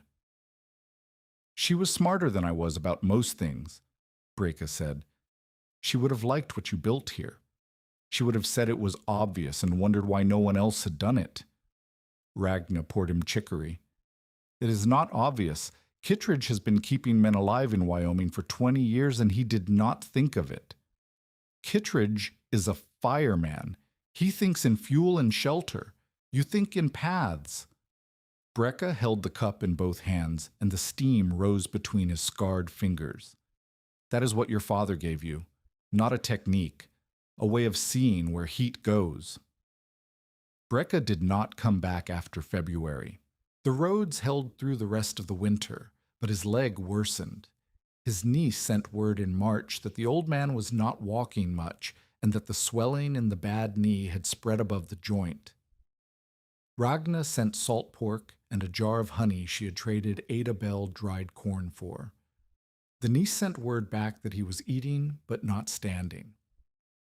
In April, when the roads opened fully, Ragna hitched the mules and drove to his dugout. She found him sitting in a chair near the stove with a blanket over his legs and the canvas sack of fittings at his feet, as if he had been planning to go somewhere and had simply not been able to stand up and go.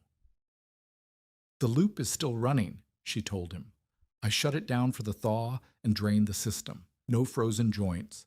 The packing held on every union except the one from the storm, and I rewrapped it like you said, double layer. Breka smiled. It was a small smile, directed not at her, but at the fittings in the sack. Good. I want to add a calving pen run for next winter. A short loop off the main return, just enough to keep the stall above freezing during late deliveries.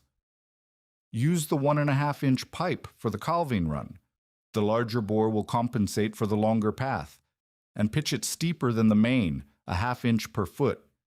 The calving pen will be colder than the living pen, so the return water will be colder, and colder water needs more gravity to move. He talked her through the calving run for an hour. He drew the routing on the back of an envelope with a pencil stub, his hand steady even if his leg was not. He marked the clean-out point, the vent routing, and the bracket spacing. He made her repeat the pitch specification twice. When she stood to leave, he held up the canvas sack. Take the fittings, he said. I have no use for them in a chair. You will be on your feet by summer. I will not. He said it without self-pity, the way he said everything, as a measurement, not a complaint. The leg is done. The knee is done. I am an old man in a hole in the ground, and the best thing I built this year is in your barn. He pushed the sack toward her with his cane. Give heat a road, and teach somebody else to build one. Ragna took the fittings.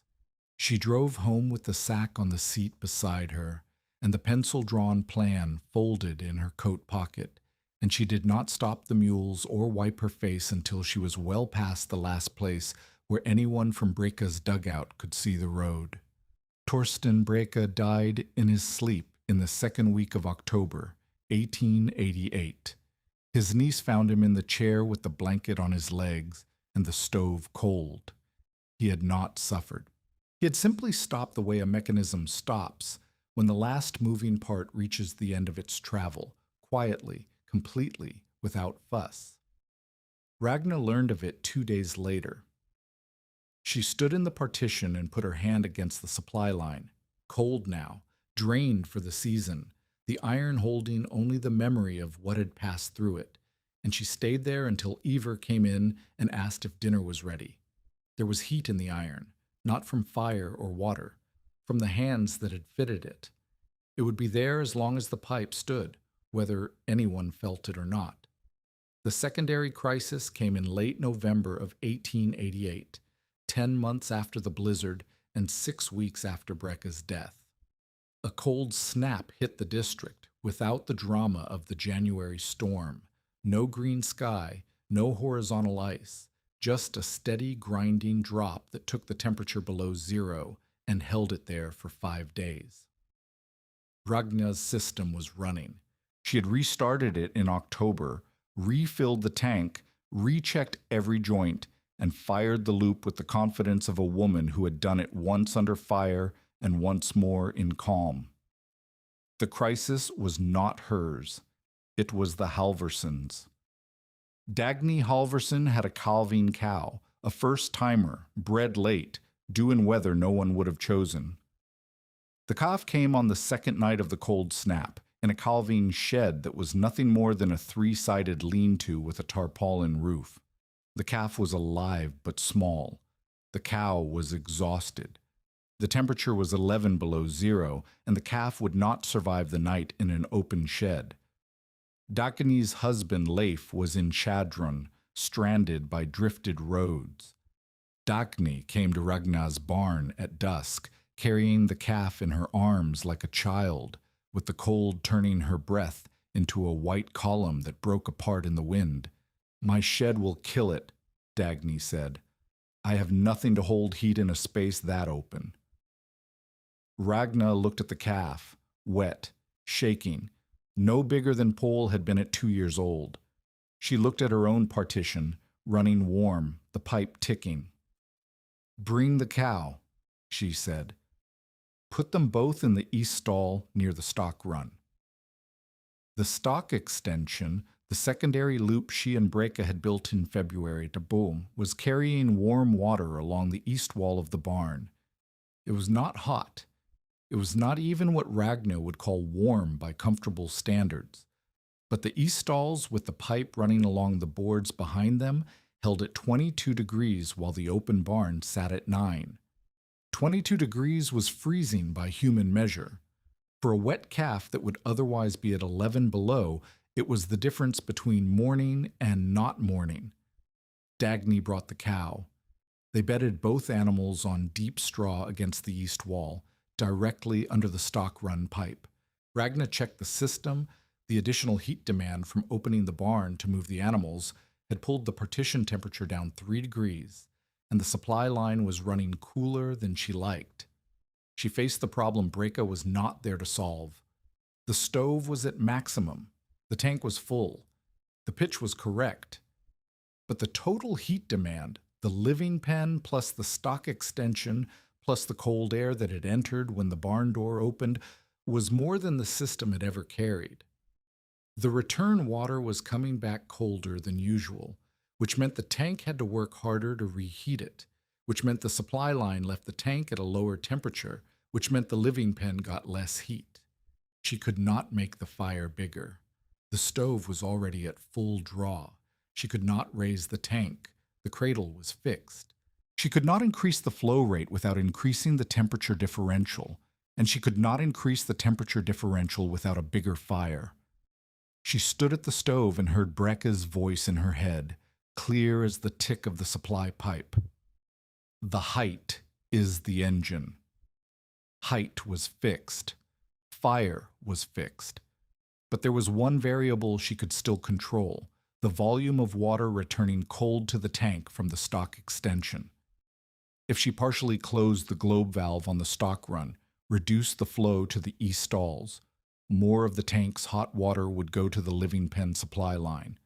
The stock extension would cool further, but it would still carry some warmth. The living pen would recover its temperature. She closed the stock run valve 1/4 turn. Within 20 minutes, the supply line temperature in the partition climbed back to where it had been before the door opened.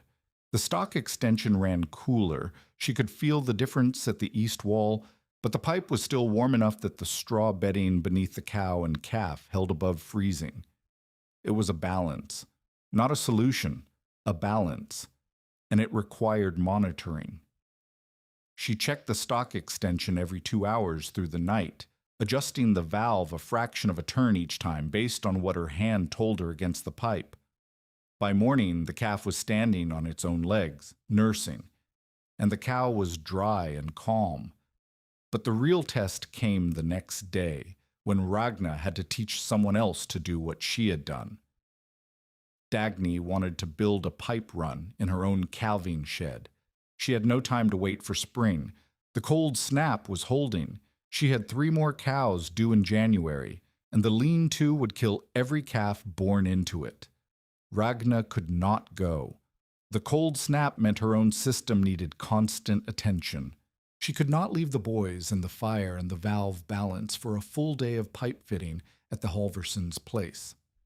So she taught. She sat Dagny down in the partition, drew the loop on a board with charcoal the way she had drawn it for the families who came after the blizzard, and explained each piece: tank, supply, return, vent, pitch, wrapping, the globe valve. She gave Dagny the pipe wrench and the die from Brecca's canvas sack, and made her thread a practice union on a scrap pipe until the threads were clean and even. She showed her the lampwick wrap and the red lead application. She made her check pitch with a tin cup 3 times on 3 different lengths of pipe. Then she sent Dagny home with fittings from Brecca's sack, the charcoal drawing, and a sentence that she had not planned to say until it came out of her mouth, like something that had been waiting for the right moment to arrive. "Give heat a road," Ragna said, "and room to breathe, and it will go where you send it." It was her father's line, it was Brecca's line, and now it was hers. Dagny built a short calving pen loop in her lean-to shed in 2 days, with her 14-year-old son holding pipe and her own hands packing unions. It was rough. The pitch was uneven. One elbow leaked for the first hour before the red lead set fully. But it ran, and the calving pen held above freezing, and the next calf born into it lived. The winter of 1888 to 1889 was not as violent as the one before, but it was long, and the cold settled in like a tenant who had no intention of leaving. Ragna ran the system from October through April. She replaced 2 unions, added the calving pen run that Brecca had drawn for her in his dugout, and built a short spur line to a wash area behind the partition where she could heat water for laundry without hauling buckets across the barn. She was no longer a woman surviving. She was a woman who knew something, and the district knew she knew it, and that knowledge had a weight that even Silas Votter's ledger could not outbalance. The note came due in March. Ragna paid it, not the full $47, but $31, which was all she had after a winter of feeding 2 boys, 2 mules, and a stove that ran 12 hours a day for 5 months. Votter took the money and made a note in his ledger and said nothing about filing. He did not visit the barn. He did not mention the pipe. He did not congratulate her on surviving the blizzard or compliment the system that had saved Phelan's feet and the Halversons' calf. He simply took the money and closed the book and said, "The balance carries interest." The balance carried interest, and Votter carried the silence of a man who was recalculating. By the 3rd winter, 1889 to 1890, Ragna Mohn's barn was no longer a curiosity. It was a reference point. Settlers in the district did not say heated pipe loop or gravity circulation system. They said Moen pipes, or more often Ragna's warm stall. The phrase carried a specific meaning, a small insulated room inside a larger structure, heated by iron pipe carrying hot water from a vented tank above a stove, with the water moving by gravity and the joints sealed with lampwick and red lead. It was not a patent or a blueprint. It was a method, passed hand to hand, adjusted to fit each barn and shed and bunkhouse it entered, and carried by the people who had seen it work when nothing else did. A typical day at the barn in the 3rd winter ran like this. Ragna woke before dawn, checked the tank level through the glass tube, and opened the damper to rebuild the overnight bank fire. Within 30 minutes, the supply line ticked as the iron warmed and the water began to move. The partition, now properly chinked with lime plaster, Ada Bell's nephew had hauled from Chadron, held at 38 degrees by the time the boys woke. Ever, now 11, checked the stock extension valve and adjusted it based on the outside temperature, a task Ragna had taught him by handfeel, the same way Brecca had taught her. pole, 8, hauled the water to refill the tank's evaporation loss from the day before. The system consumed roughly a half bucket per day through the open vent, lost as steam and slow evaporation, and that loss had to be replaced or the water level would drop below the supply outlet and the loop would stall. By mid-morning, the Calvin pen run was lève. The spur Brecka had designed on the back of an envelope in his dugout, now built with the 1.5-inch pipe from his canvas sack, pitched at a half-inch per foot and serving a stall where 2 cows due in February stood on deep straw against a wall that held above freezing. The wash spur heated water for laundry behind the partition, eliminating the need to haul hot water from the stove in buckets. The barn was not warm. It was not a house. The outer shell still belonged to the wind. The loft still breathed cold air, and on the worst nights the mule's water bucket still froze in the open stalls. But the places that mattered, the sleeping pen, the calving stall, the wash area, were held above the line where cold turned from discomfort to danger, and they were held there with less wood than Ragna had burned in the first month of the first winter when the stove fought the full barn alone and lost. She taught 3 more families that winter. Each one came to the barn, walked the loop, put their hands on the pipe, and left with a charcoal drawing and a list of fittings. 2 built full loops. One built a simplified version, a single supply line through a sleeping alcove, with the return running outside the insulated space and back to the tank through a hole in the partition wall. It worked well enough. The principle held even when the execution was rough, because the principle was simple: shrink the space, insulate the walls, and move the heat to where it is needed instead of making a bigger fire and hoping. Ragna did not charge for the teaching. She traded labor for fittings, hay for wrench time, a day of pipe work for a day of help splitting wood. The economy was not cash. It was competence, exchanged between people who could not afford to buy solutions and had to build them. The question of Vader did not resolve itself. It was resolved for him, and the resolving was not gentle. The 4th winter brought an early freeze in late October of 1890, hard cold that arrived 3 weeks before most settlers had finished preparing. Vader's freight yard sat at the Chadron siding, a compound of storage sheds, hay barns, and a long, low bunkhouse where teamsters and hired men slept between runs. The bunkhouse was heated by 2 stoves set at opposite ends of a 60-foot room, and it worked the same way every large stove-heated space worked on the plains. The men near the stove sweated, and the men in the middle froze, and everyone woke stiff and complaining. On the 3rd night of the early freeze, the temperature dropped to 14 below, and one of the bunkhouse stovepipes cracked at a joint. The crack was not catastrophic. It did not set the building on fire, but it pulled the draft sideways, filling the bunkhouse with smoke that drove the men outside in their undershirts at 2 in the morning. By the time the pipe was patched and the stove relit, the bunkhouse had cooled to 8 degrees, and the men's bedding was damp from the snow they tracked in. 2 teamsters, already sick with chest colds, got worse. One refused to sleep in the bunkhouse again until the heating was fixed. Vader had a problem. His teamsters were his business. If they left, his freight contracts went with them. He could replace the stovepipe, that was a day's work.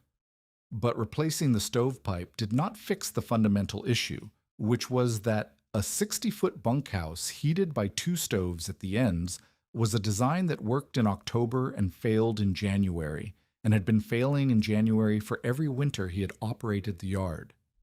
He knew the answer. He had known the answer since the blizzard of 1888, when word reached him that Ragnamoen's pipe had held a partition at 33 degrees, while the outside sat at 28 below. He had known it when Phelan walked out of her barn on thawed feet. He had known it when Ada Bell built a run in her nephew's bunkhouse, and the nephew stopped sleeping in his coat. He had known it when Dagny Halverson's calf lived, and the Ericksons' baby slept against a warm wall. He had known it, and he had said nothing, and written nothing in his ledger except the small, tight notations of a man tracking someone else's success as evidence of his own coming irrelevance. Now his teamsters were coughing, and his bunkhouse was broken, and the answer was a woman he had threatened with county filing and custody proceedings, and the only road to that answer ran through the part of his pride that he had never let anyone see him set aside. He came to the barn on a Tuesday morning. He came alone. He did not bring the ledger. Ragna saw him through the partition doorway and felt something shift in her chest that was not anger and not satisfaction, but something older, the recognition that the last piece of a structure was about to be fitted into place, and that the fitting would be difficult for the man carrying the piece, but not for the woman holding the frame. Vodder stood in the center of the barn, in the cold air between the partition and the east stalls, and he looked at the pipe. He looked at the tank. He looked at the supply line disappearing through the partition wall and the stock extension running along the east boards. He looked at all of it the way a man looks at a debt he has been carrying in his head for 2 years and has finally decided to pay. "My bunkhouse needs pipe," he said. Ragna leaned against the partition door frame. She did not speak. 60 feet, 2 stoves, 12 men sleeping in the middle with no heat reaching them. He cleared his throat. "I need a loop, maybe 2 loops, running the length of the room." "I know what you need," Ragna said. "I have known what you need since the first time you walked in here and wrote my name in your book." Vodder's jaw tightened. The muscle along the hinge jumped the way Ragna's had jumped when Kittredge told her she would carry her boys out stiff. It was the involuntary response of a person being told a truth they had already told themselves. "The note is paid," he said. "You paid the balance in September." "I know. I was there." "I am not asking for charity." "No, you are asking for help. There is a difference, and you know it. And the fact that you came here instead of hiring a fitter from Alliance tells me you know the difference." Vodder was silent for a long time. The stove ticked. The supply line hummed faintly as hot water moved through it. "What do you need from me?" he said. Ragna straightened. She walked to the tool shelf beside the partition door and picked up the pipe wrench Breaky had left behind, the wrench that had threaded unions in her barn, in the Ericsson's barn, in Dagny Halverson's calving shed, and in 3 other buildings across the district. She held it out to Vodder. "I need you to hold pipe," she said. "I will show you how to thread a union. I will show you how to wrap and lead a joint. I will show you how to check pitch with a tin cup. And you will do the work in your own bunkhouse with your own hands because I am not a fitter for hire. I am a teacher, and the price of the lesson is the learning." Vodder looked at the wrench. It was not a clean tool. The jaw was scarred with pipe marks, and the handle was dark with use. It was a tool that had been held by a man who was dead and a woman who was alive, and it carried the weight of both. He took it. "Tuesday," he said. "I will have the pipe at the yard." "You will have the pipe, the fittings, a tank, and a platform for the cradle built to the height I tell you. And you will leave the ledger in your office." Vodder almost smiled. It was not a warm expression. Vodder did not do warm, but it was the closest thing to acknowledgement that his face could manage. He turned and walked out of the barn, carrying the wrench, and Ragna watched him go and felt something settle in the walls of the partition that had nothing to do with temperature or pressure or pitch. She spent 3 days at Vodder's freight yard, on her knees in the bunkhouse, fitting pipe while 12 teamsters watched, and Vodder held the length she told him to hold and turned the union she told him to turn. He was not skilled. His hands were ledger hands, not wrench hands, and the first joint he packed was too tight and cracked the union's threading. She made him start over with a new union and wrap the lamp wick more gently, and he did it without complaint, and the second joint held. The bunkhouse loop ran 84 feet from a tank mounted above the east stove, along the north wall at the ceiling line, across the far end, and back along the south wall to the return inlet. The pitch was 1/4 inch per foot. The vent was an open bung. The joints were lampwick and red lead. It was Ragnar's design, built by Vader's hands under Ragnar's instruction. And when the fire was lit and the supply pipe began to tick and warmth spread along the walls where 12 men slept, Vader stood in the center of the bunkhouse with his palms pressed flat against the pipe and said nothing at all for a very long time. He did not become kind. Silas Vader was not built for kindness any more than green cottonwood was built for a hot fire. But he became honest in a way he had not been before, and honest was enough. He stopped telling Teamsters that Ragnamoen had gotten lucky in a storm. He stopped calling the system a fire hazard. He stopped writing her name in his ledger as anything other than a paid account. And when settlers passing through the freight yard asked about the pipe running along the bunkhouse wall, Vader told them where to go if they wanted to learn how to build one. He never said her name with warmth, but he said it with accuracy. And on the plains that winter, accuracy was the highest form of respect a man like Vader knew how to give. Bernd Solheim arrived in the spring of 1891, and he arrived with a saw. He was 34, a section carpenter on the Fremont, Elkhorn, and Missouri Valley line, who had been laid off when the railroad cut its winter maintenance crew after a bad freight season. He had no claim, no family in the district, and no plan beyond finding work that used his hands. Someone at the Chadron Depot told him that a woman west of town needed help building a proper living wing onto a barn, and that she paid in trade and sometimes in cash if the work was good. He walked to the barn on a March afternoon with a cross-cut saw over one shoulder and a canvas roll of chisels and planes under his arm.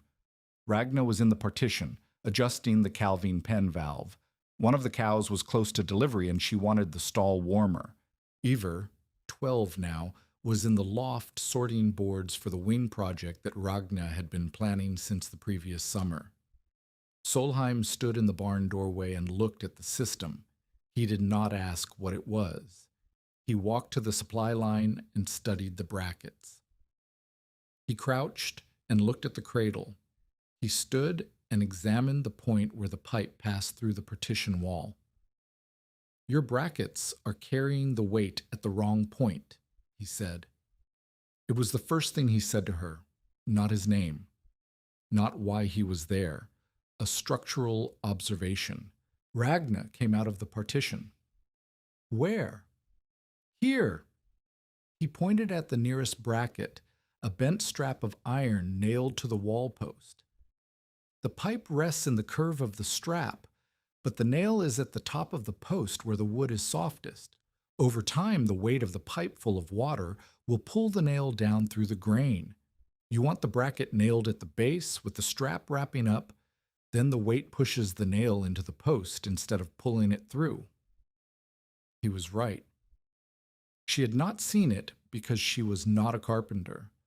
Brecka had not seen it because he was a millwright, not a framer.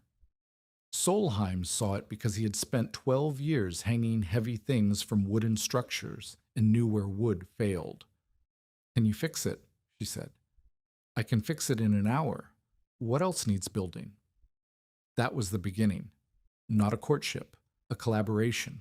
Solheim moved into the hay storage area on the east side of the barn, sleeping on a cot near the stock extension pipe, and began work on the living wing that Ragna had drawn out over the winter. It was a proper frame addition, 12 by 16 feet, joined to the barn's south wall, with real studding, real insulation between the walls. A plank floor raised off the ground, and pipe runs designed into the structure from the start instead of retrofitted onto an existing shell. Solheim built the frame. Ragna designed the pipe routing. They argued about it frequently and productively. He understood loads, and she understood flow, and the places where those two things intersected were the places where the work got better because neither of them would give ground without a reason. He was a quiet man. He spoke more with his hands than his voice, and his hands said things like, "This joint is square. This board is true. This bracket will hold for 20 years. Ragna learned to read his work the way she read the system, by touch, by sound, by the quality of the fit. The wing was finished by midsummer. It had 2 rooms, a living room with the stove and the main pipe loop, and a sleeping room with a spur line that carried warm water along the wall behind the beds. For the first time since she had arrived on the claim, Ragna's boys slept in a room that was built to be a room, with walls that did not leak, and a ceiling that did not breathe, and a floor that was not frozen ground. Ivar stood in the new sleeping room on the first night and put his hand against the pipe and said, "This is how it should have been from the start." "This is how it is now," Ragna said. "The start was something else." Solheim stayed through the summer. He stayed through the fall. By October, he was eating dinner in the living room every night and helping Ivar with his reading by stove light. And by November, he was sleeping in the living room on a pallet near the stove instead of in the hay storage. And by December, Ragna stopped pretending there was a professional reason for him to still be there. They married in January of 1892 in the living room of the wing he had built, with Ada Bell and Kittredge as witnesses and the supply line ticking in the wall behind them like a pulse. The years after the marriage compressed the way years do when the daily emergencies stop and the work becomes steady, and the children grow in increments too small to see until suddenly they are different people. Ivar apprenticed with a blacksmith in Chadron at 15, learning the trade his grandfather Gunvald had practiced before the drink took his hand. He had his mother's eye for how things moved, and his father's build, Nels's build, though no one said Nels's name anymore. And he could read the heat in a forge the way Ragna read the heat in a pipe. He came home on Sundays and checked the system with the same deliberate touch Brecka had used, running his thumb over unions, testing pitch with the tin cup, listening to the vent. Pole did not take to iron, he took to animals. He ran the stock side of the operation, the calving, the feeding, the breeding decisions that turned a survival homestead into a working quarter section. He understood the calving pen loop not as a heating system, but as a tool for keeping animals alive during delivery, and he maintained it with the unsentimental competence of a young man who measured everything in living weight. Ragna and Solheim added to the system each year.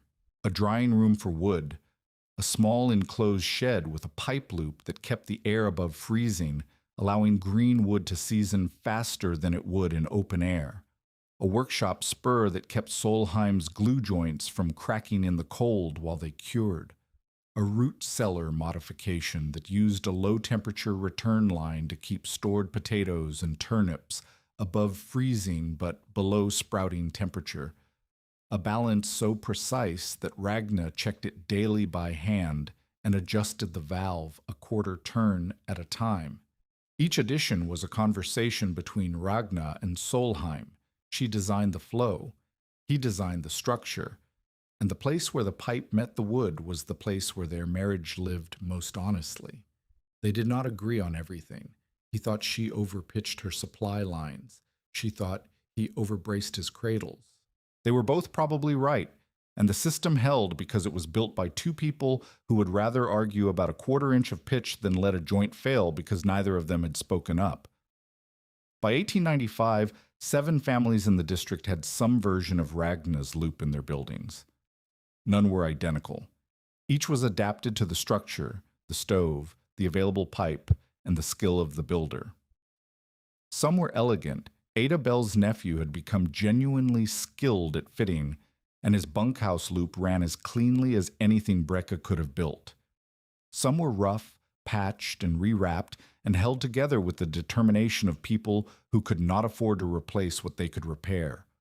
All of them worked, because the principle worked, and the principle did not care whether the joints were pretty.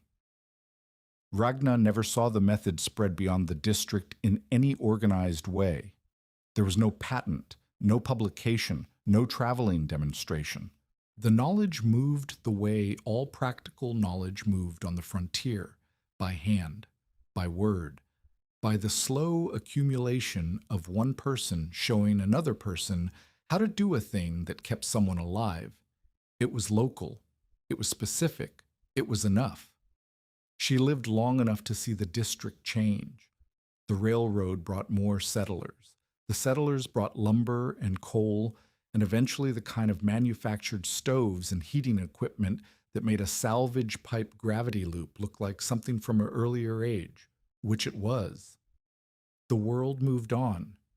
Sheet metal furnaces with proper ductwork replaced hand-fitted iron pipe. Coal replaced wood as the primary fuel. Houses replaced barns as primary dwellings.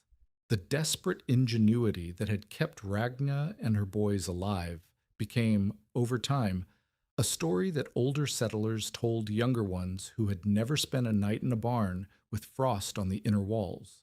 Solheim built a proper house in 1900, a two-story frame with a coal furnace in the cellar and manufactured radiators on both floors. The pipe loop in the barn still ran. Ragna fired it every October and shut it down every April, even after the house was finished, even after there was no practical reason to heat the barn beyond stock comfort. She checked the pitch with a tin cup. She ran her thumb over unions that had not leaked in a decade. She listened to the vent. When people asked her why she still ran the old system, she said, "Because it still runs." Solheim died in 1908 from a stroke at the workbench in his shop with a chisel in his hand and a half-finished window frame clamped to the bench. Ragna found him in the evening when he did not come in for supper. She sat beside him on the shop floor for a long time before she called Ivor. She ran the barn loop that winter alone. She was 62 years old, and her hands ached in the cold, and the wrench was heavier than it had been 20 years before. But the joints were the same joints, and the pitch was the same pitch, and the water moved the same way it had always moved, up from the tank, along the wall, around the corner, and back. 11 families across the district built some version of Ragna Moen's heated pipe loop between 1888 and 1900. The method never carried a formal name or printed instruction. It traveled as a charcoal drawing on a board, a list of fittings on the back of a feed receipt, and a sentence repeated so many times it wore smooth. Give heat a road and room to breathe, and it will go where you send it. Ragna Moen lived in northwestern Nebraska until her death in 1917, at the age of 71. She spent her last winter in the frame house Solheim had built, with a coal furnace in the cellar and radiators on both floors. And she did not fire the barn loop that year because Ivor told her the walk was too far in the snow, and she did not argue because she knew he was right. On a January morning 3 weeks before the end, she walked to the barn alone anyway, stood in the old partition, still standing, still insulated with hay that had turned to dust inside the walls, and put her hand against the supply pipe. The iron was cold. The system was drained and dry, but the joints were tight. The pitch was true, and the pipe ran from the tank to the far wall and back without a single sag in 29 years. On January 12, 1888, the temperature on the Nebraska plains dropped 62 degrees in 7 hours, and a man named Ephraim Kittredge, who had survived 21 winters on the Union Pacific, told a woman with 2 sons and $43 that she would carry one of her boys out stiff by morning. The barn had half a frame, a cord, and a half of green wood, and a stove that could not heat a space 1/5 its size. The woman could not leave. She could not pay. She could not build what the winter demanded with the tools the world had given her. But her father had shown her once, in a shop that smelled of iron and wet rust, that hot water will climb if you give it a path and room to breathe. She gave it a path. She gave it room. And on the morning of January 13th, while the outer barn wore frost like a second skin and the road had vanished under 8 feet of drift, 2 boys slept under quilts inside a stall that was warm enough to breathe easily, and the pipe in the wall ticked softly, carrying heat along a road that Ragna Moen had built from a dead train and a living memory, through the longest night the plains had seen in years.